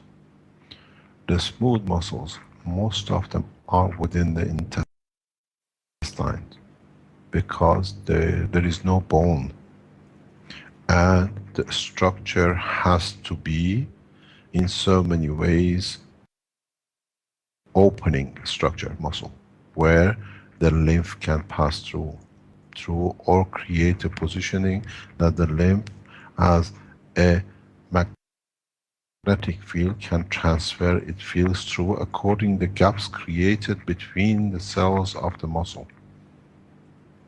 Muscle tissues in the stomach or in the organs of the inner part of the digestion system, be it your, especially like intestine, your neural system of your intestine is the exact copy of your brain neurons. Why? And what does exactly do? Because the neural system of the what you call the muscle tissue in the intestine creates a specific and actually gets ordered specifically from the brain, not through the neural system connection, but outside the neural system connection, in a plasmatic magnetic field. And it's important what system digests or allows to be passed through its wall, that its result can be the red blood cells which is needed for the feeding of the, what do you call it, the brain, in keeping it alive. Because something which I explained to the knowledge seekers in the past couple of days, with Elia being with us over a week now. 20-25% maximum of the energy you need is eaten, is by digestion system. 75-80% of the energy you need, as we spoke, is absorbed through the environment, and the surplus what is needed is given back to the environment as we need and we do. At the same time, the same kind of ratio information goes through the physical neural system. The rest is done through plasmatic interaction and connections. What does this mean? It means not all the information, what you feel in emotional part of your body, goes to your physical part of brain and then goes down the neural system. This means because these emotional part through the glands are connected directly and of the same material directly in the structure as the brain itself, they do not need the line of communication as the nerve system. They can interact with each other like the way you do in your communication, through plasma connection, through gravitational magnetic field connection. So even though the man thinks that all the information is carried through a neural system to the foot or to the toe or whatever, in fact only something like 20-25% of that, the same as the food consumption, is passed through the neural system. The neural system are so feeble that they cannot carry everything. It's done very on the basis of electromagnetic gravitational field and magnetic state between the cells of the brain and the glands. This has been organized by body over millions of years, that if the neural system to the gland is cut off, you can still run and operate. And most of the energy is there if you need it to use it. The same thing happens in your intestine. The same thing happens with your heart and the emotional part. The heart is too close to the emotional part, and we don't see that many nerves which come directly from the emotional part to the heart. That's why what you feel immediately transferred to the heart, because it's of the same kind of neural system for emotion. And you see, you get excited, you get too excited emotionally. What happens? You cannot breathe. What the reason for not being breathing is because the heart operation cannot support or extract so much energy from the lung, because it interacts directly with the emotion magnetic field, because it's of the same magnetic field level. So start looking at the structure of the body and the muscles, not just for physicality. The structure of the muscles around the body have several functions. One is for feeding lymph into the bone marrow. One is to carry informations in a different form and applications for communication. And then at the same time, your aura is not just made out of nowhere. The muscles release the gravitational magnetic field which are not necessary or they are too much through the muscle structure to the outside the body. If there was no muscle interaction and release of the gravitational magnetic field in their motion, you would have had no aura. You put a bone on a stick and on the table and try to find his aura. You call it aura, we call it the atmosphere of the body of the man, which is created by the interaction of the fields which the body releases in the environment as it does not need it, that the transfer and the gradient between what is not needed and what can be needed absorbs the energy from the environment back into the body. That's where your 80% of the energy from your environment comes. The people who speak about the aura try to make a reverse system. You will see one of you will be Mars and one will be Tesla. The field flow is not in one direction. By releasing gravitational magnetic field which is within the tissue, which is not matching or is surplus, or is what is needed from the environment, is radiated outwards, and due to the plasma within the muscles, just about next to the skin, and what is the third one outside, you create a field flow from the environment into the body, and you continuously absorb from your environment. And this is what I have been explaining for some time, that the energy we absorb or we eat is only 20%.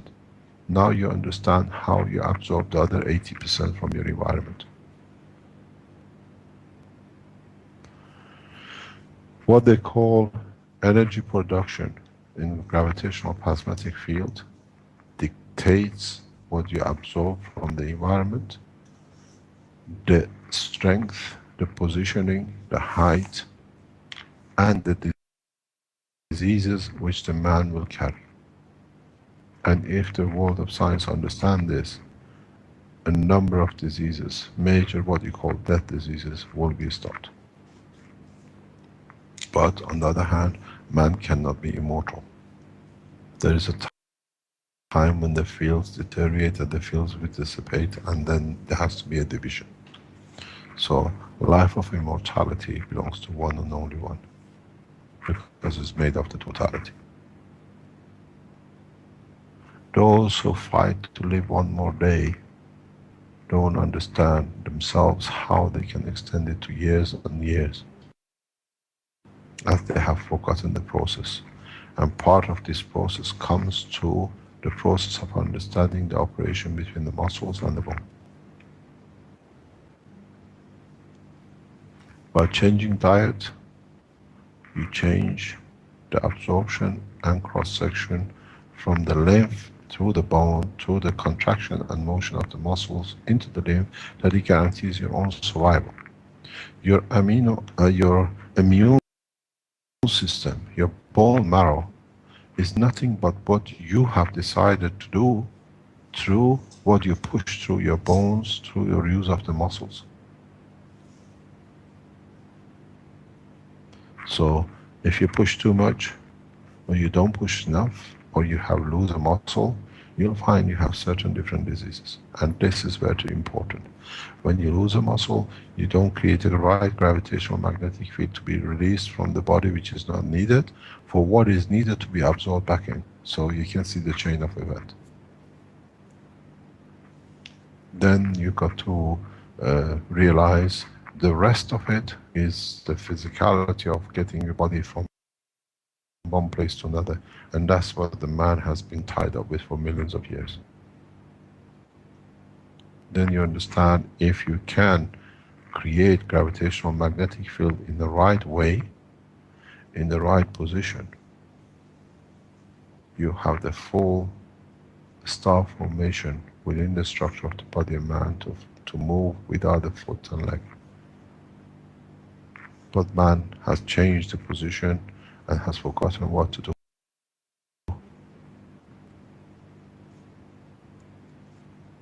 look at, a lot of people who speak about chakra, they never understand. If you look at the structure of the man and the organs within the structure of the man, you have a full star formation. And if you use the right muscle, you can create the right gravitational magnetic field in a given condition to reach the center just above the heart, to be able to lift the body of the man. You do not need to walk. But you have to know what muscle to use and how to use, because the only way you can do it is through the muscles. Because muscles create gravitational magnetic fields, and in so many ways, then that decides what your aura shall be. But auras are gravitational magnetic fields. Then you understand man does not need the leg and the arms, and in so many ways the digestion system to do with the crimes which is doing just for moving it and feeding it. Any question?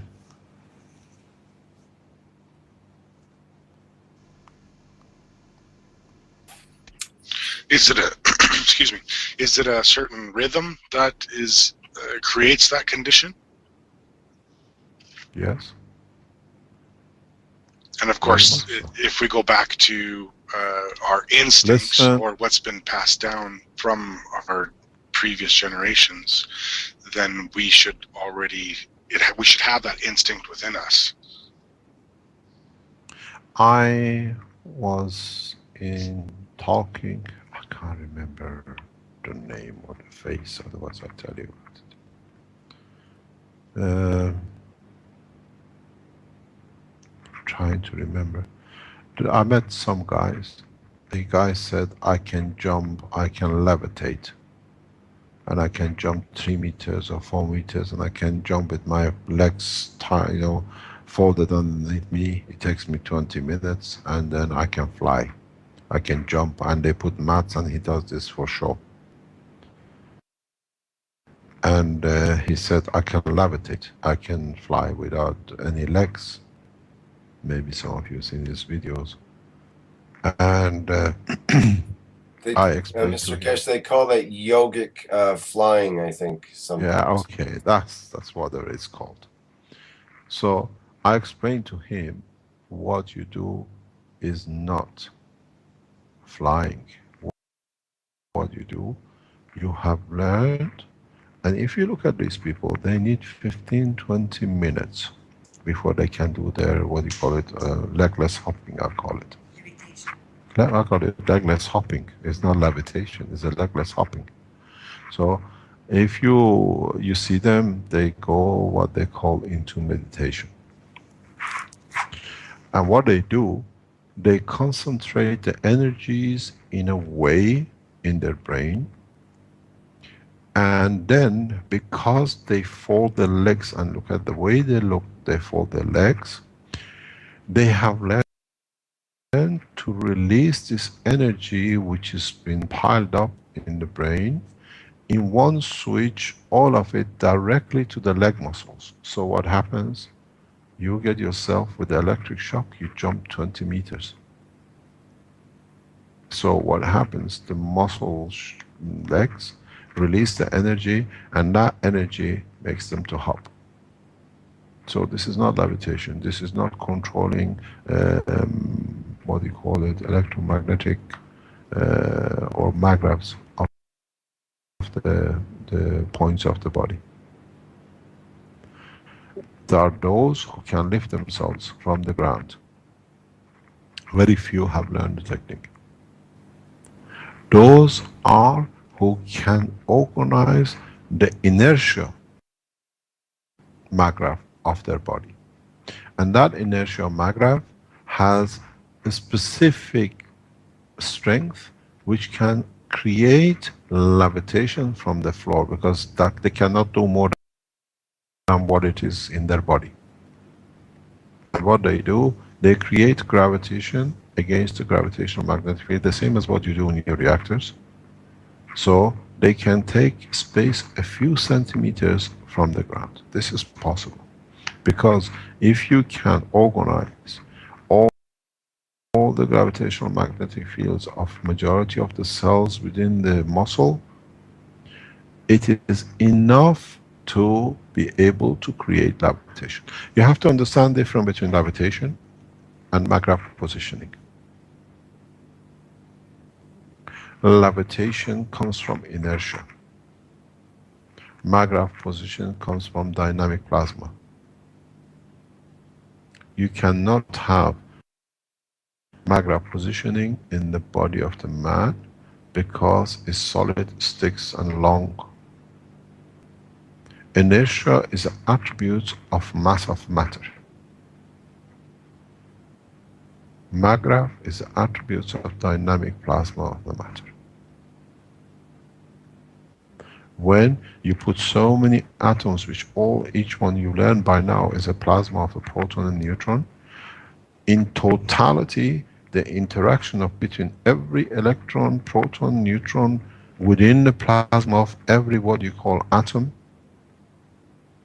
creates a plasmatic magnetic field, which that plasmatic magnetic field is always in totality, gravitational field of it is more than its magnetic field, which gives you, let's say, the size of the stone. But as the gravitational is stronger than magnetic, it gives you the pull in respect to the planet. So you call this inertia. When you have a dynamic gravitational magnetic field system like the reactors you're building, then you collect the internal interaction of the magnetic gravitational field, which you dictate where it's going to be. Then you have a plasma and you have plasmatic magnetic or magnets. So inertia is an attribute of the solid matter. Gravitational magnetic field is the attribute of a dynamic plasma. Stars as a totality, which means what actually you do in a plasmatic dynamic system like Earth, you through rotation centralize these in one go. Where in the solid stone is flat. In the next week presentation of the workshop, we show you the difference. Today I show this difference to the knowledge seekers in the lab. I think I've seen enough jaws hanging today. John is laughing. Because up to now I told you, we taught you and we spoke with you in the matter state. Now we started speaking about the plasma state. Now I start showing you the real order of creation.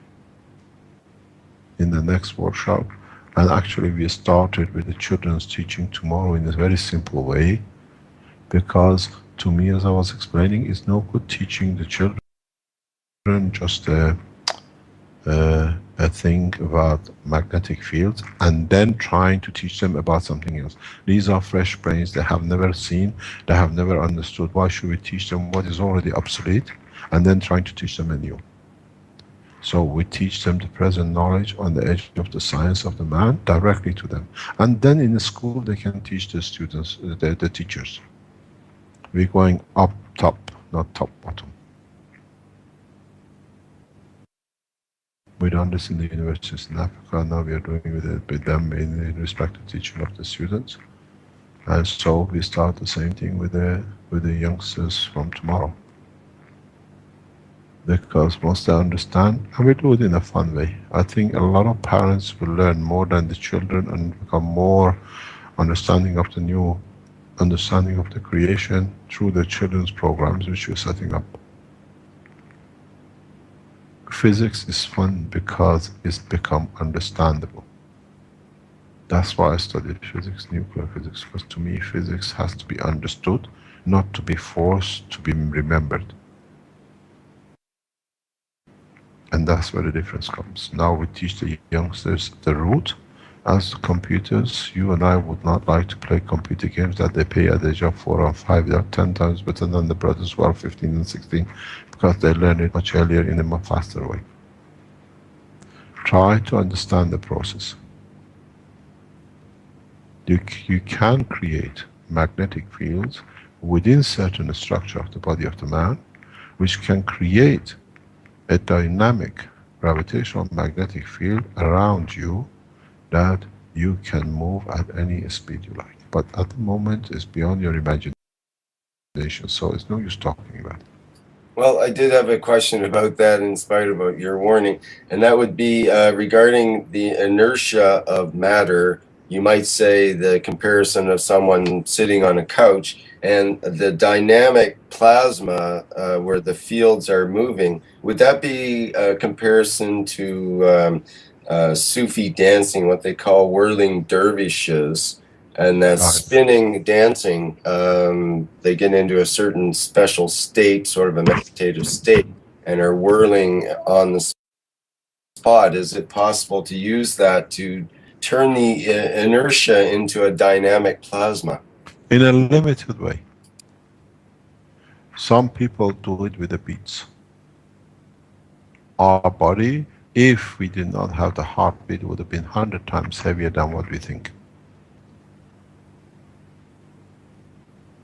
You can do it with rotation, you can do it with the beats. Our heartbeat does that partially. But what you call the dancing, I've seen, I know exactly what you're talking about. But that comes again, as I spoke with the holy people, the religious people. When you knock back and forth, you create a vibration, a magnetic field. In a way, what is in the magnetic field of your physical part, in moving back and forth, it keeps on hitting your emotional part and reverse. And that gives a sense of satisfaction, a sense of being close. That's why you become, what you call it, holy, as they call it. If you see people who go to stand by the Great Wall in the beautiful land of Jerusalem, they rock. If you see people who read holy books, they rock. That rocking is a kind of levitation. It's been created by the beat. In a way, watch the rhythm. As I spoke before about tapping of the foot. You have a brain structure which is mainly developed for your physical part, which is magnetic gravitational. Then you have your emotional part, which creates totally different kind of electromagnetic because of its structure. Now you move back and forth. You put a pendulum inside the water. Then you see exactly what happens to it. You start absorbing energy. And that energy gives some sort of drug addiction or comfort, that the body becomes detached and more energy goes in the direction of the emotional part. Is that why grandmothers are addicted to rocking chairs? Very much so. That's why we do when we have pain too. A lot of people, when they have pain, they rock. Because they take energy from the physical part directly into the emotional part. Or they give from the emotional part, which is much stronger, to the physical part, to create a field which very much is adrenaline and does not work through the neural system. This is what I was explaining to you. A lot of information does not go to the neural system. So, in a way, you put as I said, you put an apple on a stick and put it in a water tank and shake the water tank, and you see what happens to the apple. The forces, the fields of the water goes to the apple, and in so many ways comes back from the apple when it's collected back to it. So now you have a field which is that. You do the same thing in rotating your reactors, and that's why we put that center pin. A lot of people talk about the Keshe Foundation, talking whatever about the left-hand motions and why we don't show it. Last week, I explained, or this past few days, I explained to the knowledge seekers. And they see things, but because they don't understand it, as they said, Christ said, do not blame them because they don't understand.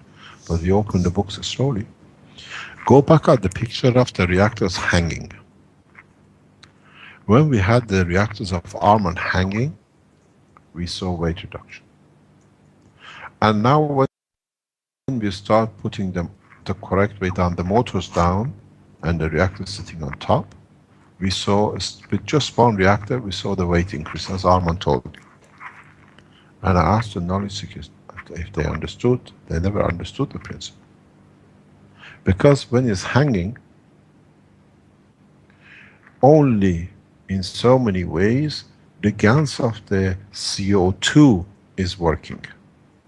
Because we don't have any nanomaterial on the hanging part, because the hanging is on the motor side, on the top side. So you find a balanced gravitational magnetic field with the reactors, which can interact directly with the Earth. Is because it's CO2, it's very soft, it's open, so magnetic field, gravitational fields are the two, one pushing and one creating the sphere, one is pulling. So the pull, which is to the center, was hardly there to the center core, the little sphere we put in the middle. So gravitational less, magnetical field more, gravitational of magnetical field of the Earth in interaction, it pushes the body up, so you lose weight. And that's why we start seeing loss of weight so rapidly. You turn it upside down, the core, gravitational magnetic copper, is in the middle. Copper oxide is heavier because it's in the nano layer state. It still has a dynamic field than the CO2, so the gravity has increased. The pull of the fields to the center has increased. So what we saw with one motor, we start increasing weight. And that's what I said to Armin, be careful the motor doesn't go through your plate. You could not understand it at the time. I explained to them later on, as I explained to you. Most probably, if you can turn upside down with your head down, and you can shake your legs on the top, you'll be able to fly. You will levitate from your head up, but you got to know where to put the field. You got to understand why you achieve things and not just something happens. I have told Arman, if he creates, now his motors are due back Monday, Tuesday, we start rolling again, because there was some corrections, some, what do you call it, points needed to be added to not put them pressure on the motors. If we can produce that condition and in a very simple way, now they understand how to increase the weight or how to reduce the weight, then we'll see, we start seeing the true effect. I told you it's the time of the harvest with the science, with what we do. There is a German guy, Mr. whatever his name is, send me an email. I'm gonna put everything on the internet in German. Don't forget, these are the Third Reich people. First thing is in German. I put it in German, in English, and in Russian, and in Japanese. That what you showed in Fukushima is all rubbish, because everything is in there. And then he says in his writing, you do not do some mass there left. Whatever is positive that it shows the extraction of the radiation, he ignores. And to his calculation, nothing has happened. So let the fools stay fools. But try to understand exactly what you do. You increase the heartbeat. You increase the rhythm of the brain. You decrease the physicality emotion, then the emotional part of the physicality, then you fly.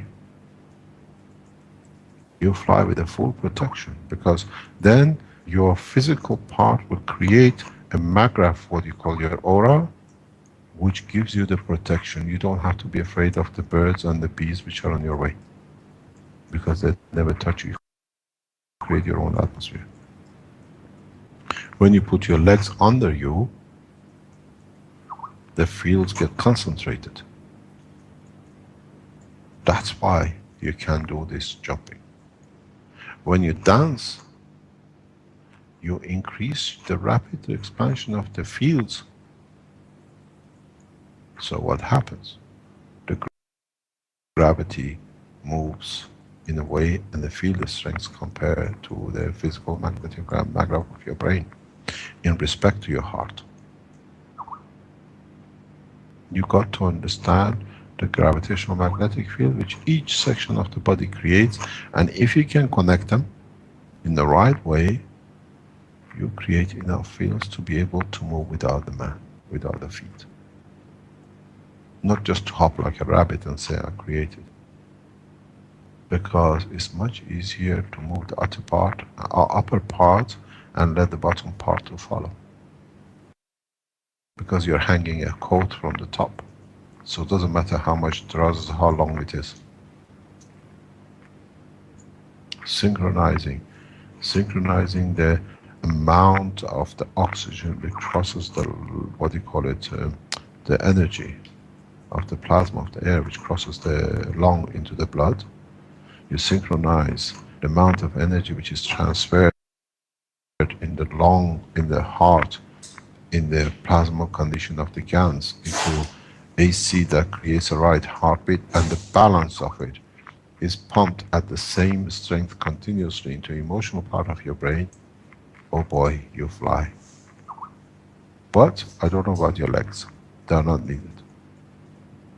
You do not levitate because now you're dealing with dynamic position. You're not dealing with release of the field. Blood is dynamic. If you look at the shape of the shoe crab, then you understand that animal, if wherever it came from, has the shape of a spaceship. Because it's remembered where it came, that's how it is. It's trying to achieve that shape that it can live, but it hasn't done it for 4 million years. It's part of its memory bank. It has to achieve that shape. It's part of its DNA. It has to achieve that shape that it can go freely. And look at this structure. Then you understand. If you can synchronize the breathing, the flow of the energy extracted through the lungs, reducing the heartbeat to a certain magnetic gravitational field release enough for the brain, you have two cores. So it's one in your emotional part and one in your supply part. Twinity. You create your own field. You can do, man can do, our ancestors in so many ways could do, but it was too much, the physicality was too interesting. But it sits in your DNA. It's part of the DNA that the scientists in the future understand. Next question.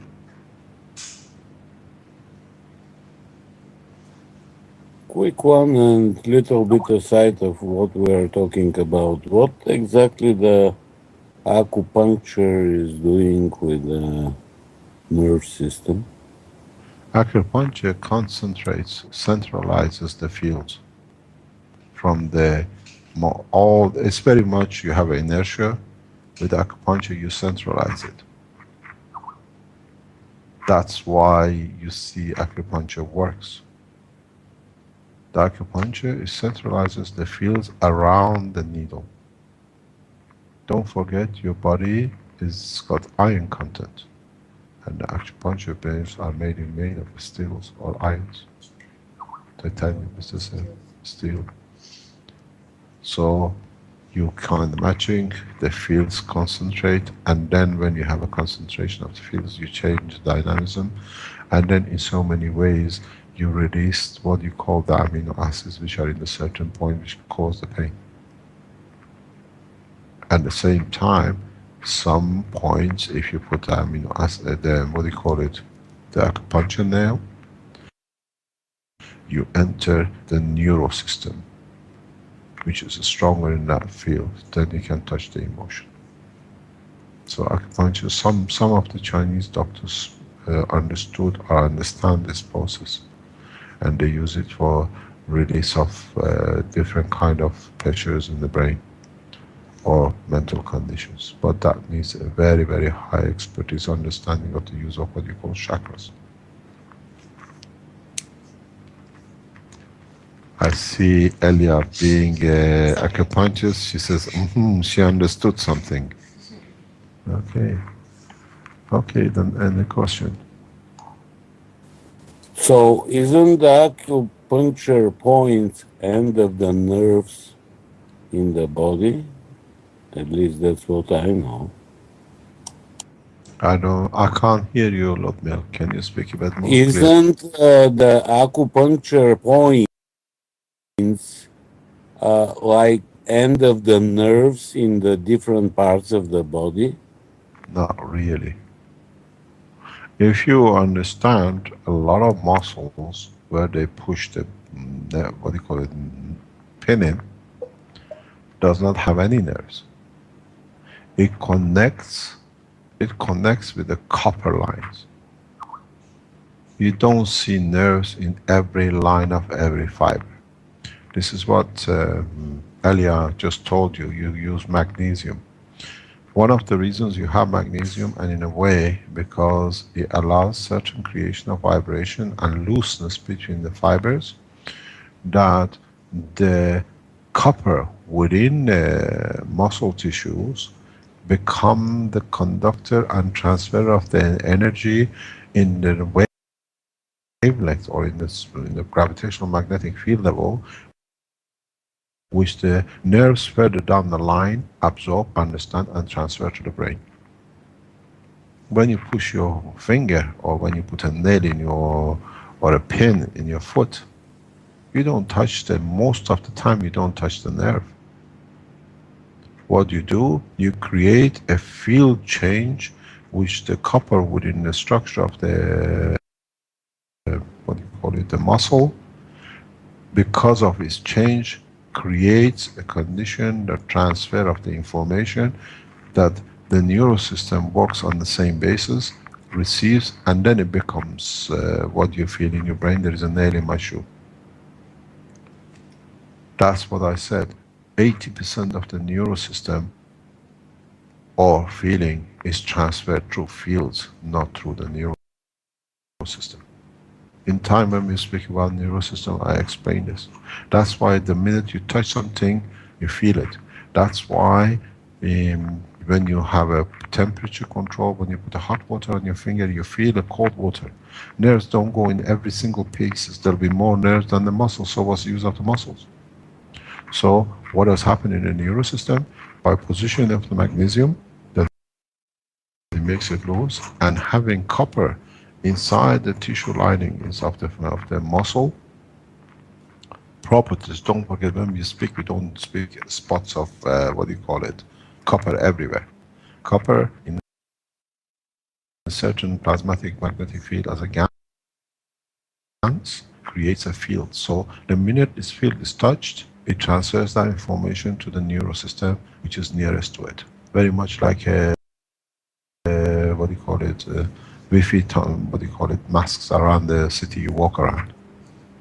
So not everything goes through the nerve. So when you have acupuncture, if you touch a nerve, you damage a nerve.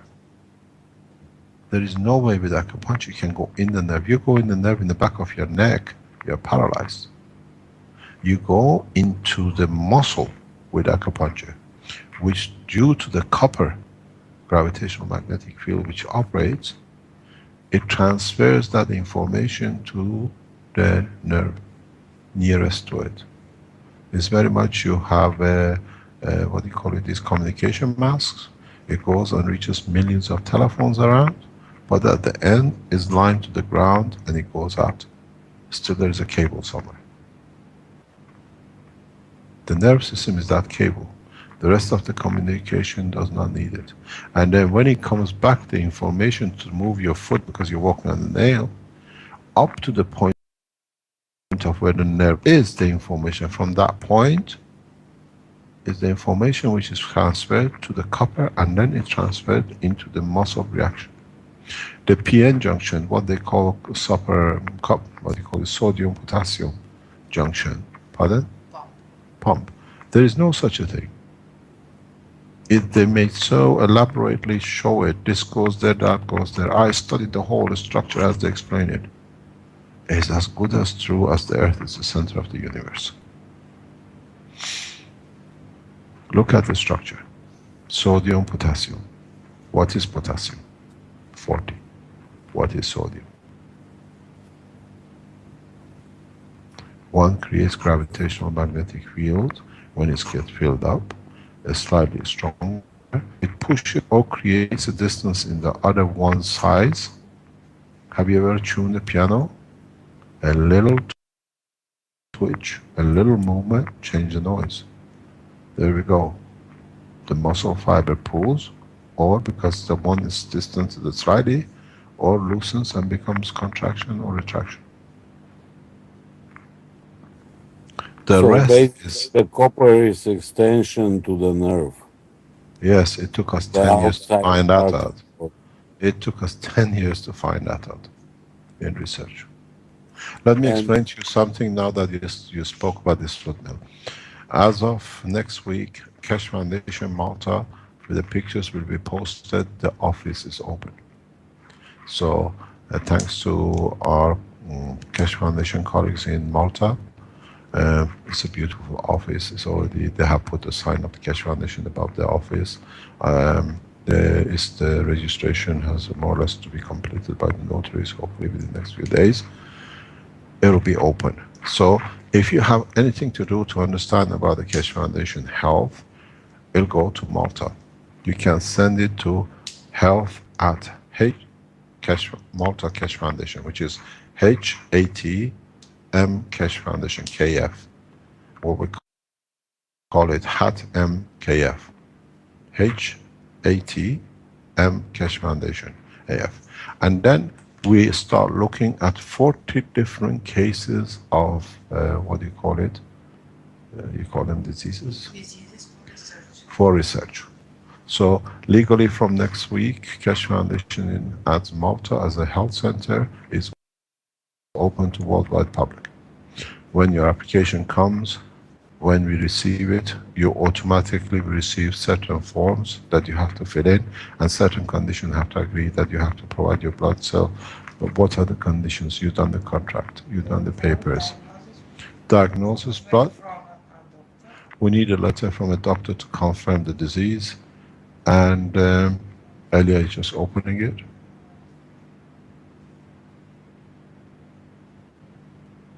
It'll be posted on the Keshe Foundation forum for Malta. It's nothing to do with the Keshe Foundation Holland.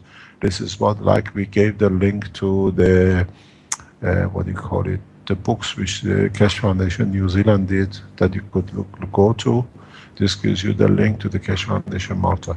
What is needed is blood test confirming the disease, the diagnosis, image investigation like a scan or MRI, medical documents confirming the diagnosis, donation agreement per case indicated for each disease in a list which you've given.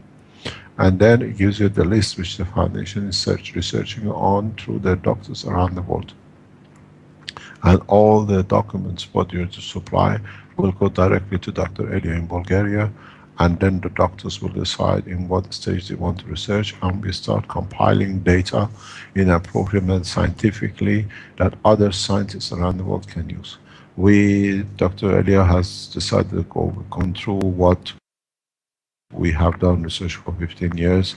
It covers things like Alzheimer's, ILS, cancer, status of post-cancer, tumor, COPD, amputation, ADHD, and leukemia, sports injuries, back injuries, coma, and then each one has been looked at how much contribution the foundation is looking for the case. If you cannot raise the foundation, or what they call the donation, which is indicated, we look. We do not refuse cases during the financial basis, because on the basis of financial cases. But you have to be able to raise the funds that the foundation can pay the doctors to put the time and the researchers to develop the systems for every case. So as of next week, Keshe Foundation Malta Health is open internationally, and then we have number of doctors around the world which work with us, like in Australia. You'll be passed on. What does it say? They want to post them email and the webpage. They didn't hear the email. The email is yes. Can you write it? HAT, hat, HAT is health at Malta Keshe Foundation, KF. HATMKF @gmail.com. Hat MKF @gmail.com. So we have received the Keshe Foundation, HATMKF @gmail.com. This goes directly to Maltese Keshe Foundation, Maltese Keshe Health Center. They have received authorization to be able to use the Keshe Foundation Health internationally for Malta. This brings a lot of jobs to Malta, and a lot of security in other hands. And through that, immediately it goes to doctors around the world, to what do you call it? To assess and collaboration with the Dr. Elia. What do you call it? She has taken the responsibility to do this, and what we have entered into the, not only, as we said, now we are involved in Fukushima, we are involved in energy with our companies, we entered into the world of the Ebola. Ebola material was, as Ebola, apparently as we understand, tested, and there must have been, they don't tell us any data because we haven't managed to speak today, but I received the confirmation through emails that it has gone to the central ministries in nations for the test as of today.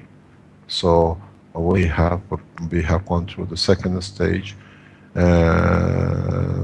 So in reality, now we are covering all aspects of the technology, but the research and development at the center does not stop. We have seen, unfortunately, with me being deliberately poisoned, we had to slow a lot of things because of the uncertainty about the situation. Now we are back in. There's a lot of security restrictions which we have put up, and we'll get more on boards. So everything, that's correct, hat MHKFA. This goes directly to Malta, but they're advertising on the website of the Keshe Foundation. Yes. What is it? No. Yeah. So let me finish with this and then we go to this. So in so many ways, we started teaching at the Keshe Foundation in a very, very radical and very fast way, and this is according to our roadmap of 2014. The way we see things, it is time to release the whole knowledge in one go, and you will see more and more of it. I enjoyed seeing what the New Zealand Keshe Foundation has done. It has made it accessible. We've seen a couple of other foundations around the world has, if they can use their work for translating it to their languages, of course you can.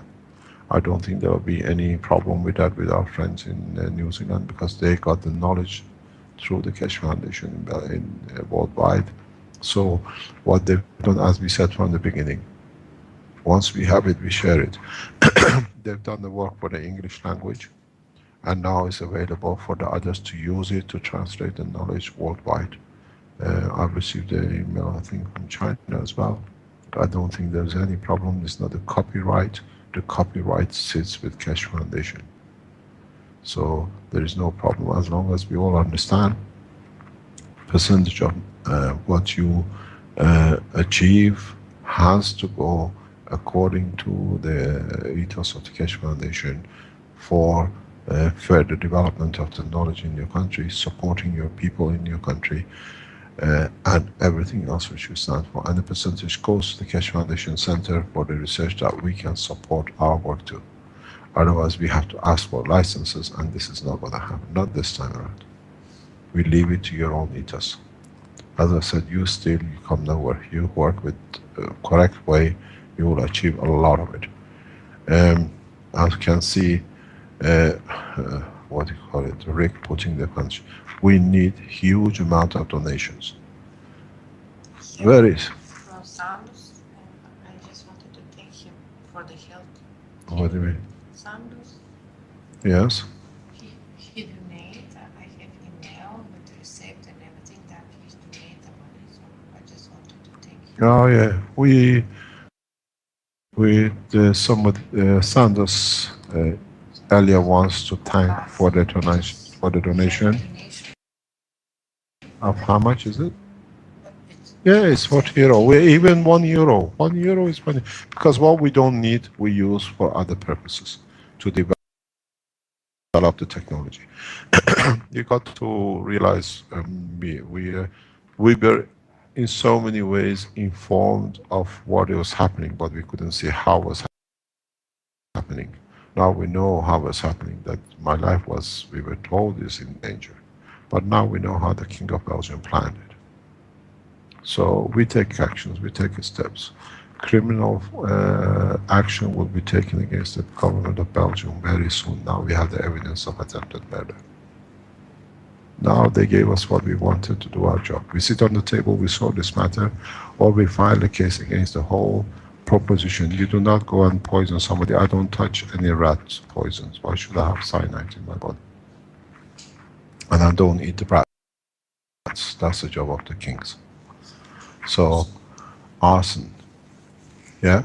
So we sit and talk with governments. We are directly speaking to several governments regarding the terrorism that we have the technology to transfer. We speak to the governments and to the scientists around the world. We are not arrogant. We are practical, and we share it practically with everyone and in so many ways. You got to understand something. There is an old say in English. They say, if you throw enough shit, some of it will stick. So this is the philosophy and the ethos which the Belgian government has used the international governments through there to throw so much shit in the past 10 years about me and my work, that some of the nations and government came to understand, they accepted it to be true. And now that they've seen how easily we share it, governments are turning their back. Because they know this was done, it's a what you call misinformation on the high level, that you use it yourself. The whole misinformation setup was to, they throw so much rubbish and lies about the Keshe Foundation being a terrorist organization that the American government believed them. Now they see, no, we are not. So all the Keshe Foundation supporters around the world, they become terrorists of knowledge, sharing, equality and peace. I want to show which one of the terrorist organizations has ever done this. So in so many ways, now we draw a line. We share freely, we support governments freely, and we stand right to share everything we have. Not only with people, scientifically, or individually. The Keshe Foundation has entered the medical world in a very, very big way. We are not putting 1 or 2 lines down. We are putting 40, and maybe we double it in the coming months. But now, if you're a doctor and you've been waiting to come and help and work and understand our work, these health workshops, which is set up by Dr. Elia, is the base of it. She will organize, we organize, there's a plan for 3 days teaching medical in November. So, if we can achieve it in December or early next year, we do seminars of 3 days. So you can be here. It has to be in Italy, unfortunately. So you can rerun seminars on health directly. Most probably it'll be like the first 3 days of the first week of each month, or then at the end of it, that if you cannot be here in a week, you can be at the back end the following week. And all these lectures will be live, Skype delivered on the live stream. So it's not exclusive, but if you are here, as Elias says, when I'm here, I learn more because it's direct interaction. We sometimes sit till 1 o'clock in the morning and talk rubbish and learn from each other. So this is the way it's going to work. We start sharing knowledge with the public, with the health, tomorrow with the children, and then at the same time with the universities and governments. As I said, we will touch the fabric of the society in every sense, from the fish in the sea to the man sitting in the White House at the highest point. because when we change the climate, when we do the CO2, the fish has a life to live too. So it's affected for what we do and the way the knowledge is spread. The CO2 kit unit will be out definitely on Monday. We had to change the tape slightly, as I said, and I was told by the webmasters it'll be out tomorrow or by Monday it'll be 100%. There is a long 20 version and the teaser you can click on to watch either one to go to the, what do you call it, to purchase. Is there any other question? Let's see what is this on the side. We're not there. Nobody's there. I've been talking to myself. No, you've been we fully received your message, I think. There's a lot of things to think about there. Elia wants me to read what we've done. We tried to answer a few questions which come during the week you send to the health section. As long as they're not ridiculous, we try to answer it. And if it's beyond what you call it, just for fancy questions, we don't see it. We are blind. It says, hi Elia, I do have a question. Having in mind that gravitational magnetic fields play a role on mass creation, is there common proportion in magnetic fields in human body which determine the human bone mass creation? Is there some part of the body which particularly conduct this process of the field distribution? The mass ratio of your bone is done entirely and totally by the physical part of the brain and is dictated by the needs of the survival of the what do you call it, the emotional part. There is no other factor to it. So your brain decides, and it mainly comes through your DNA. On the mass, if you see a bone deficiency in one family and then you see it in the children, because it sits in the bone marrow, it sits in the DNA and RNA. So, and there is something which I know a lot of you know, and I've mentioned this before. If a DNA change stays within the structure for more than 25 years, it's become the, what do you call it, permanent feature of the DNA. So, as I was saying yesterday to Elia, if you have a defect at the age of 15 and you have a child at the age of 45, that defect will become part of the DNA of your children if you have a child at 45 onwards. There is something which I have to tell you, because this is something in the back of my head. If you don't mind me, I mentioned this before we go further, because Eddie wants me to answer a question. I see and I get referred to a lot of children, especially in age below 7, 8, by mature parents. As you know, we are becoming a different kind of society. We marry late, or we marry the second time, and in that process, the marriages, we are already over age of 40, 45, and most probably, as we see, our wives will have children at their later age because they're too busy, or it's a second marriage. The wife or the female is in the age of 40 plus, which is very common, and then the father is in the 50s or early 60s or 40 plus. And then the interaction of this thing is beautiful children. But you got to understand, as we speak about DNA and change of the bone structure and what stays in your DNA after 25 years, you find, according even to research, that a lot of these children who are born to what we call mature parents, in the first 7 to 8 years of their life, look to be physically or mentally not up to the others, especially in their speaking. They speak very late. They don't speak till they are 4 years, 5 years old. And it creates a lot of worries in the parents. This is because your DNA has matured but is not settled completely. And then You have information from your birth till age of 2025, which has to be transferred to this child, plus what you had till age of you have born. There is a lot of process of maturing going on in the DNA itself, not in the child. So you find your children, if you're from mature parents, they take them to all sorts of doctors. They're dyslexic, they are, what do you call it, autistic. You have a perfect child. Do not waste your time, do not go the child around like a yo-yo from one doctor to another. You have a very emotional, perfect child, because usually the second marriages is out of love, not pressures of when when you were young, you got married, and that love and care is transferred to the child. This process of settling of the DNA takes time. You find your child becomes a brilliant, intelligent child after 7, 8. This is all to do with DNA. Then you have the most beautiful geniuses on your hand. Because now the child carries the whole information from 240s, that's 80 years of experience between the two parents. So my advice to you is, if you're a mature parent and you have children, and they tell you, the teacher says it's autistic, is this, is that, this is a natural process.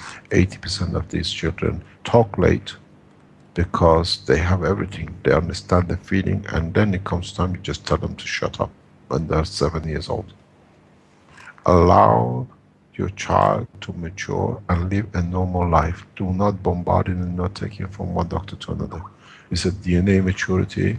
In a way, it carries the knowledge of you and your partner, which the DNA has to digest in conjunction with RNA. It sits in RNA, but it needs to transfer its knowledge, its strength into DNA, and that takes time. So you got to realize the oldest part of your body is 9 years old. So it takes time to see the full process through. Do not, what do you call it, use your children, they say he's autistic and take him, and then is handicap. You have the most gorgeous children, but they do not talk, because they don't see any need for talk. They carry the energy and the information inside them. And talking is a waste of energy, and you find them, they don't do that. And they behave in a certain pattern that it looks like autistic, but they're happy with what they have. Give them room. 7, 8 years old, you have a gorgeous children on your hand. Please, I know exactly what I'm talking about. Do not play with the child of with the life of your child. Keep putting them different chemicals, different sedatives, different better brain control, because then you create the damage. Be patient.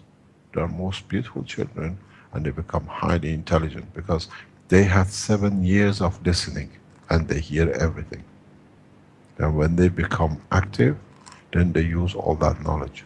They learn languages very well, very fast. They become scientists and everything else.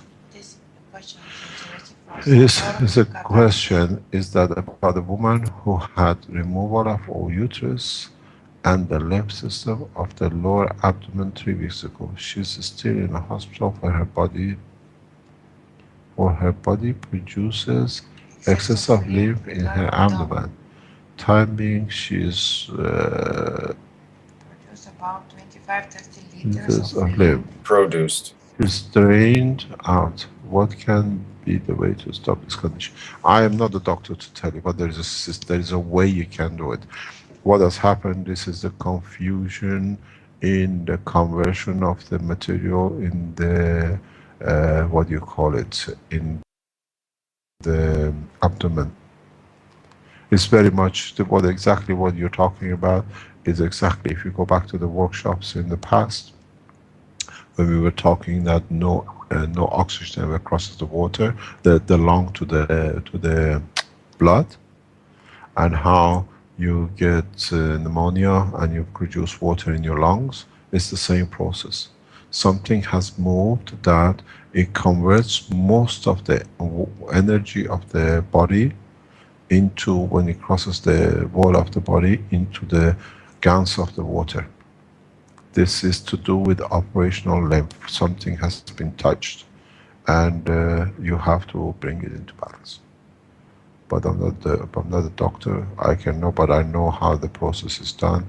This is a continuous conversion of the lymph into water at the energy level of the, what do you call it, liquid of the lymph. And that's why you have so much liquid created in the same process as you create a liquid in your lungs, 6 liters, 8 liters, 6 liters per lung or whatever, sometimes in occasions. It's just something in the intestine has been touched. In the process of removing lymph, some, what do you call it? They move the kitchen, so what do you expect to have? As I say, lymphs are the kitchens of the body. So the cook doesn't know what he's having in his hand. Everything comes in. So that's why I keep on insisting. Please, if you're a doctor, if you're a surgeon, I know we have a number of surgeons around the Keshe Foundation who listen to every program. Do not, and teach your colleagues at any cost, remove lymph. I will teach you how to clean lymph from cancer. It's very easy. It is extremely easy to clean lymph from cancer, from anything else. You can even remove the, what you call it, B12 from the lymph in a very simple process through the tongue. And then you find out that the lymph, the what do you call it? You don't need to remove lymph to create this confusion and mayhem in the body. Is there another question? No, I think we should end it there. That's a very full workshop and lots of information, I would say. We've been on for long enough, you're correct. I'm going to answer this last question with Elia, let me go, otherwise she says you sit here for the rest of the week. How can we restore the emotional side and get back love for life? This is about depression, Oh, depression. Oh, very easy. It is very easy. Go back to what I said a few minutes ago. Look at the pendulum. Look at the pendulum, the way you shake. It all, yeah, the way you rock, what I call a pendulum. You find you need to change, if there is such a case, to understand the reason for the emotion. If you understand the reason for the emotion, then you can stabilize it through systems for 3 to 6 months and just disappears. It's when you have like suicidal thoughts. Suicide is a link between the emotion, which is not getting what it wants, and it sees the physicality as a burden. So you want to get rid of the physicality. So you have to be able, and then it creates the information in that way, and the body just does the rest, because emotional side doesn't go and hang himself.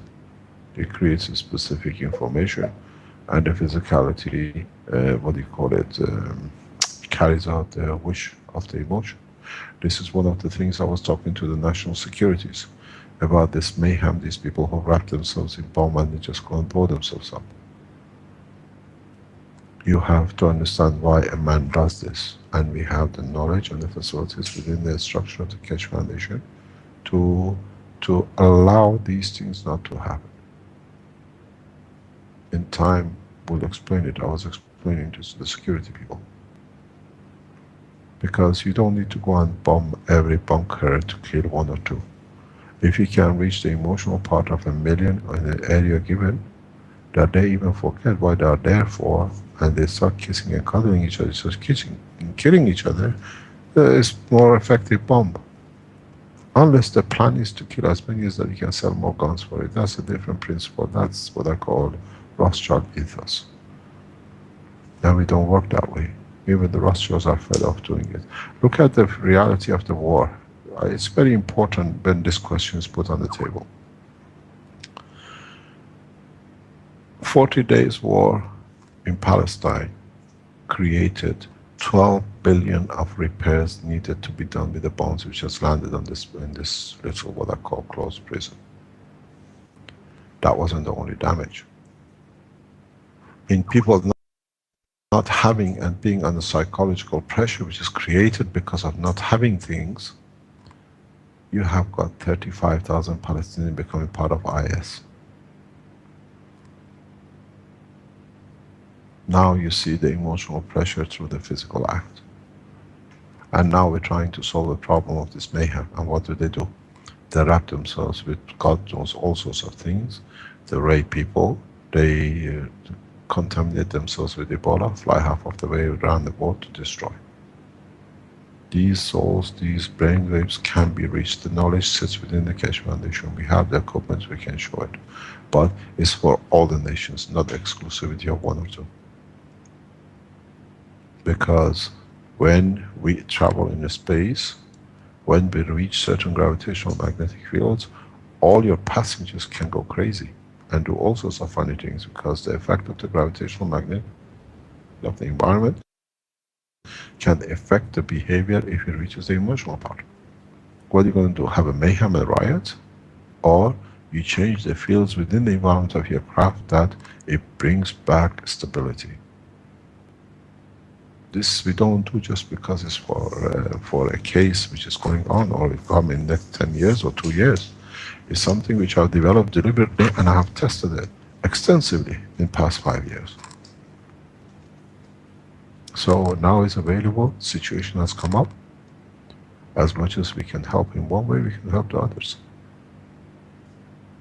Why a person commits suicide, or why a person goes and jump off a cliff, or why a person wishes to have ILS, and one person wraps himself with whatever you call it and blows himself up into hurt others. This position of detachment from physicality, then it has no value in the emotional side, and you carry out the act. When you can show the emotional, there is a care, there is a love, there is a need, and if there's been a misjustice, can be sorted. And you can do that, you don't need to talk. You can transfer the energy in a direct field conversion. I showed this on the table to the knowledge seekers today. You can make a plasmatic magnetic field to move in any direction you like, back, forth, or rotate. This is what we're going to teach next time. And then it comes into the health applications. And then we need the scientists to be able to build the systems very rapidly that we can get out of this present mayhem. Thank you very much for your time. We've gone too far this time, but at least we tried to answer a lot of things. We see you tomorrow night at 7 o'clock Central European Time. There will be exactly half an hour. We will not go beyond half an hour to 40 minutes. It's for the children, but I think the adults will learn more. If you have any children who want to be online, even if they are 18 years, 19 years, or very young, put them online. I know there are other scientists, young people in America and in New Zealand and Australia who want to be part of the Keshe Foundation. Come online. We learn from you as much as we hope teach you a new life of way of living. Thank you very much. Thank you, Mr. Keshe. I'll make sure to bring my Thank you very much. little son there too. Thank you. Bye-bye. Bye. I would bring the child inside. Okay, Rick, if you want to end that, please. Oh, John, you have to take this out. Rick? I think you have to end it there, Vince. Yes. So ends the, what is it, the third? Oh, you mean the announcement part? Sorry. The announcement. Thank you. Okay, for the folks at home, this ends the fourth Keshe health teaching workshop. And sorry for the late start today for people that were tuned in and the extra long session, but I think it was.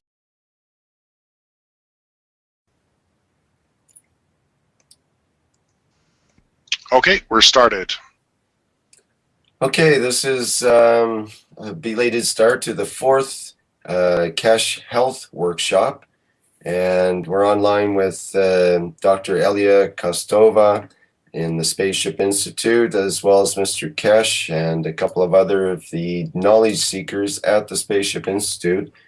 So we'll switch right over to Dr. Elia Kostova, and she will introduce the workshop here, and we'll carry on with it. Yeah, hello everybody, and sorry for the delay. Hello from all of us from Spaceship Institute. Today's subject of the health session is the musculoskeletal system, posture, and relation with emotional part of the brain. And on your screen on the live stream, you see the picture which is represented all the muscle system of your body, and you are able just to see how by part the muscles just that added one by one to your skeletal system. Actually, the muscular system is an organ system consisting of skeletal, smooth, and cardiac muscles.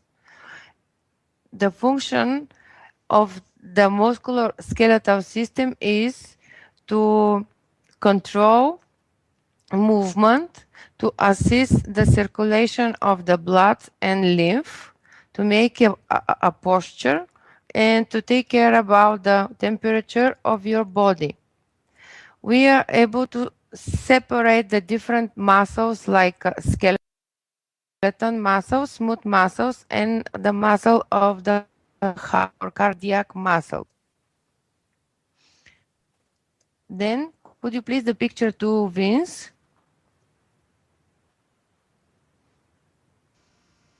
Just picture Elia, 2 and 3. Mm-hmm.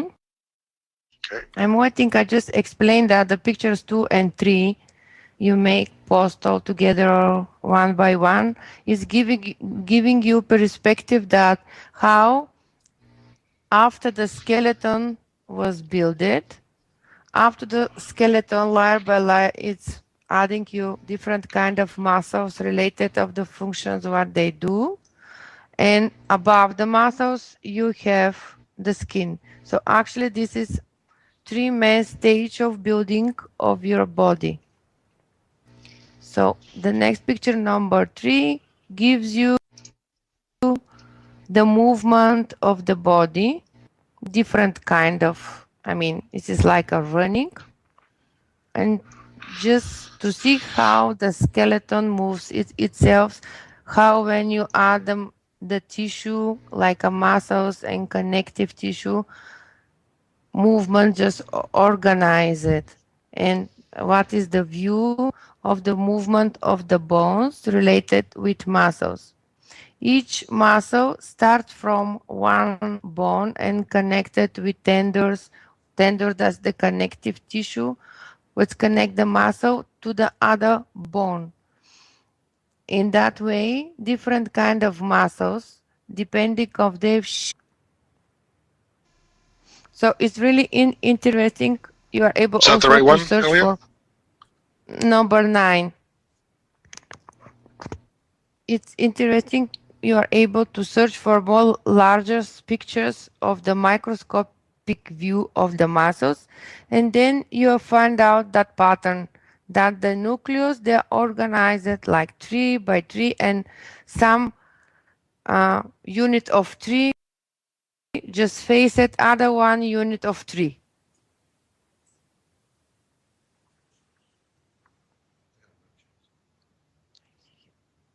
I see they are not changed.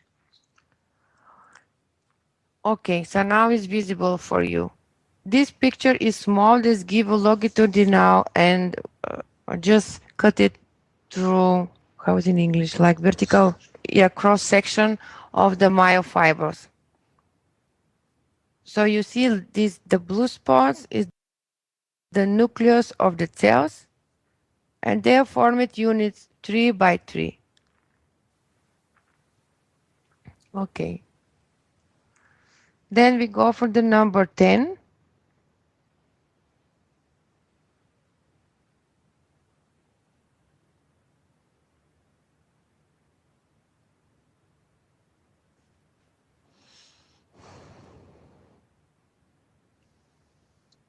Is that the right one, Elia? Number 10.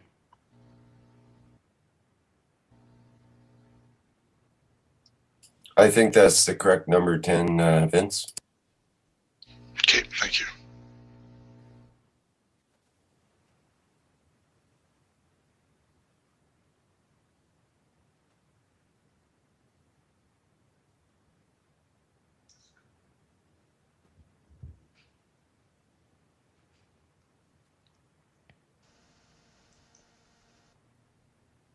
Spaceship History? Elia? It's number 11 up there. I think it's number 11 up now, Vince. If you're not Sorry. able to find number 10, you are able to show number 11. It's no problem. Several pictures, they show the same things, but in different kind of deepness. Yes, okay, I'm at the right spot then.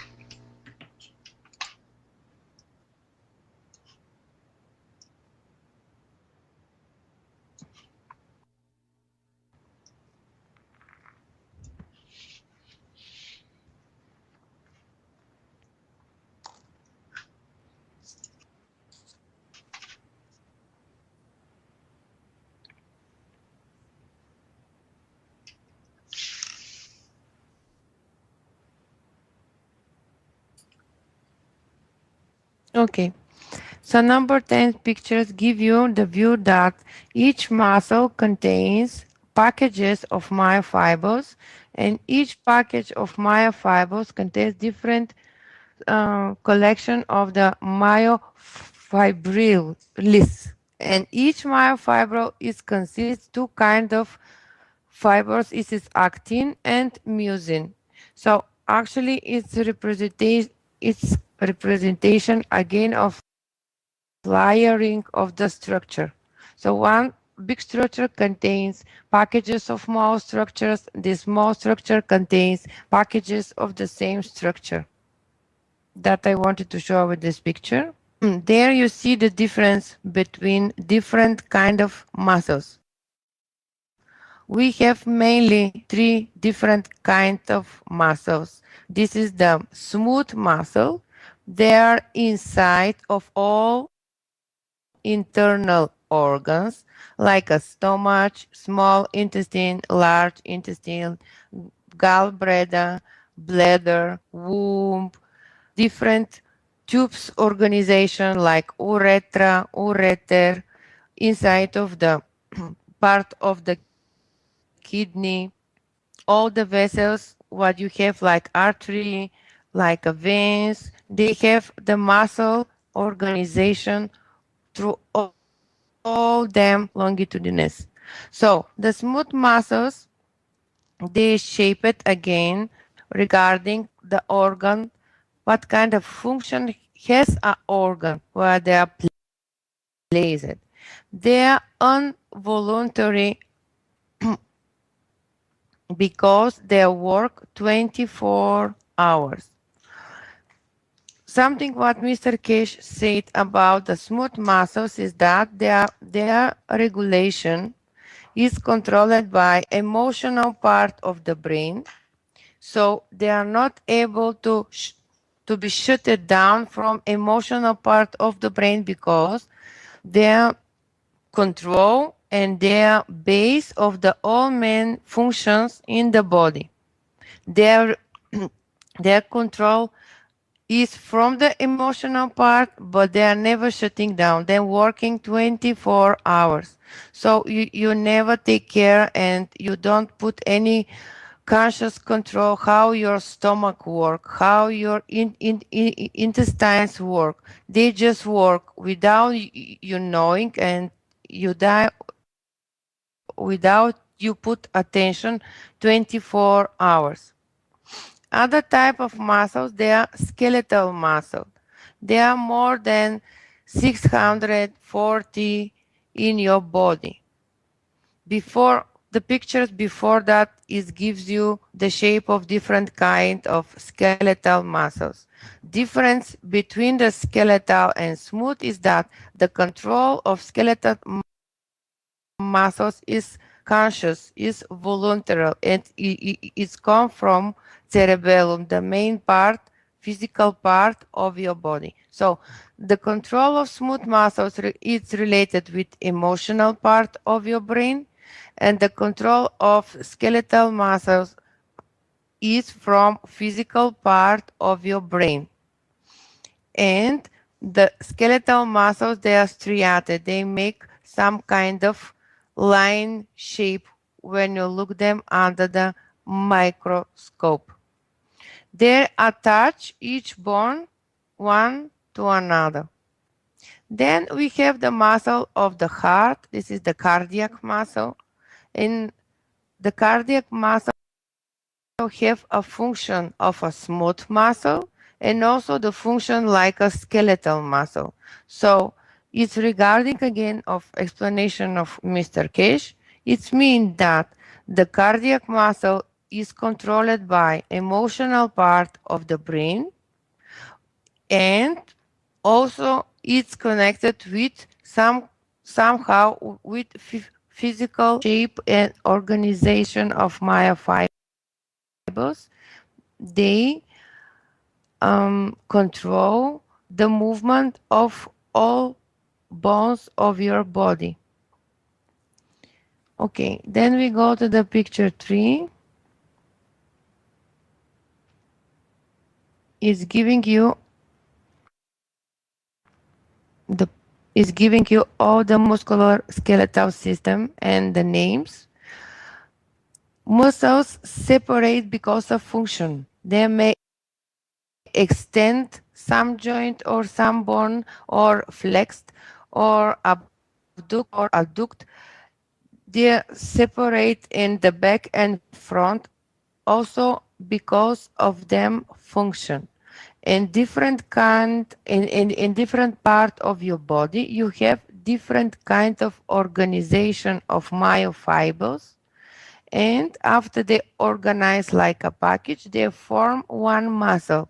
And this muscle start from one bone connected to the other one, and when the muscle fibers just contract, they move that part of your body. So the next picture, number 5,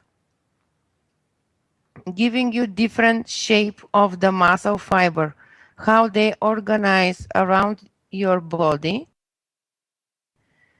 regarding the function of that part of your body. So you see the circular shape of your muscle around all the entrance or exit of your body. Mouth is one of the enters of your body. So around your mouth, you need a circular muscle to be able to make different kind of movement depending of the shape of the subject what you put inside. Actually, like Mr.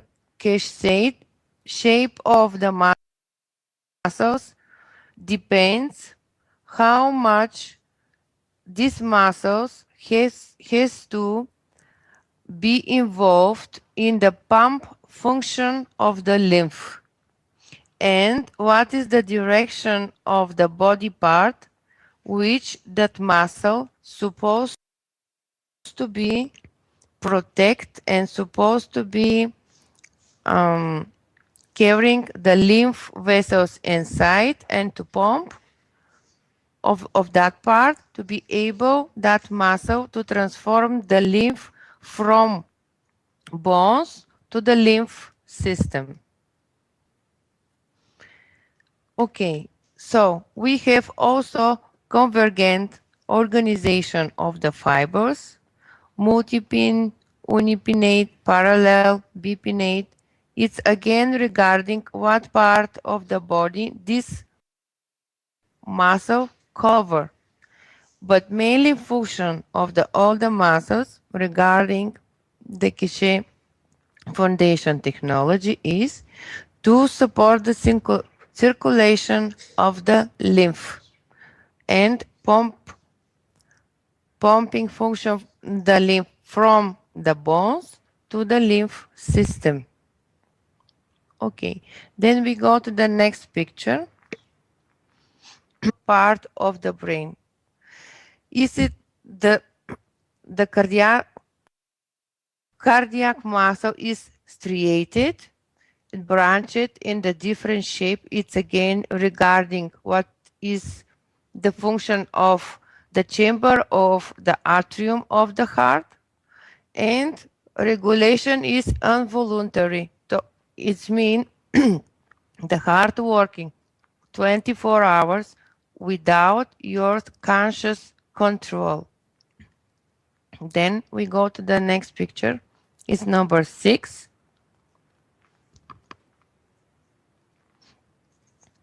Number 6 pictures give you view of different kind of muscles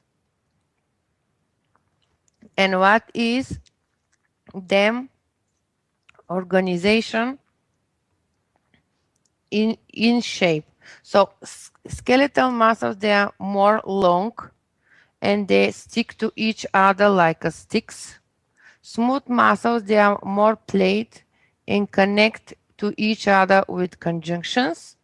And cardiac muscle, how you see, they have both features. They are long, but also they are connected with the junctions. Then we go to the next picture. It is number 8. The number 8 gives you microscopic view of each of the muscles.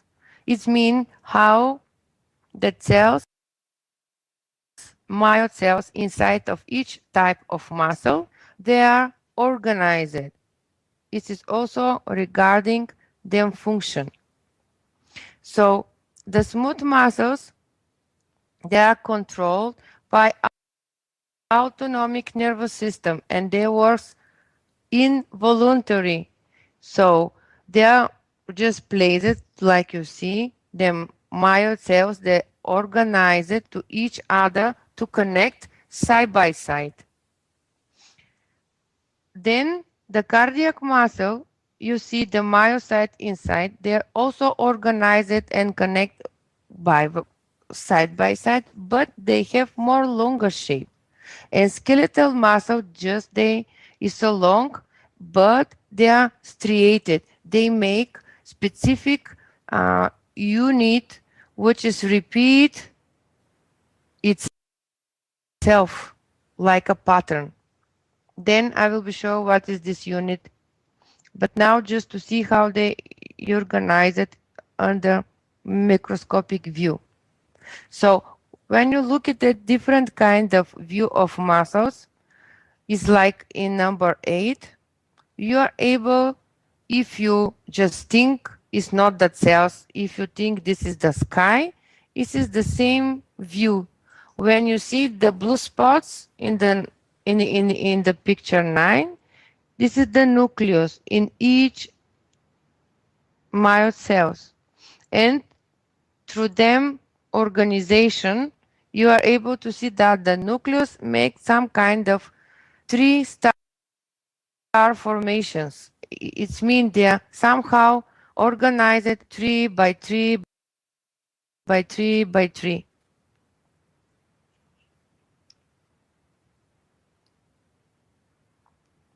It's picture number 9.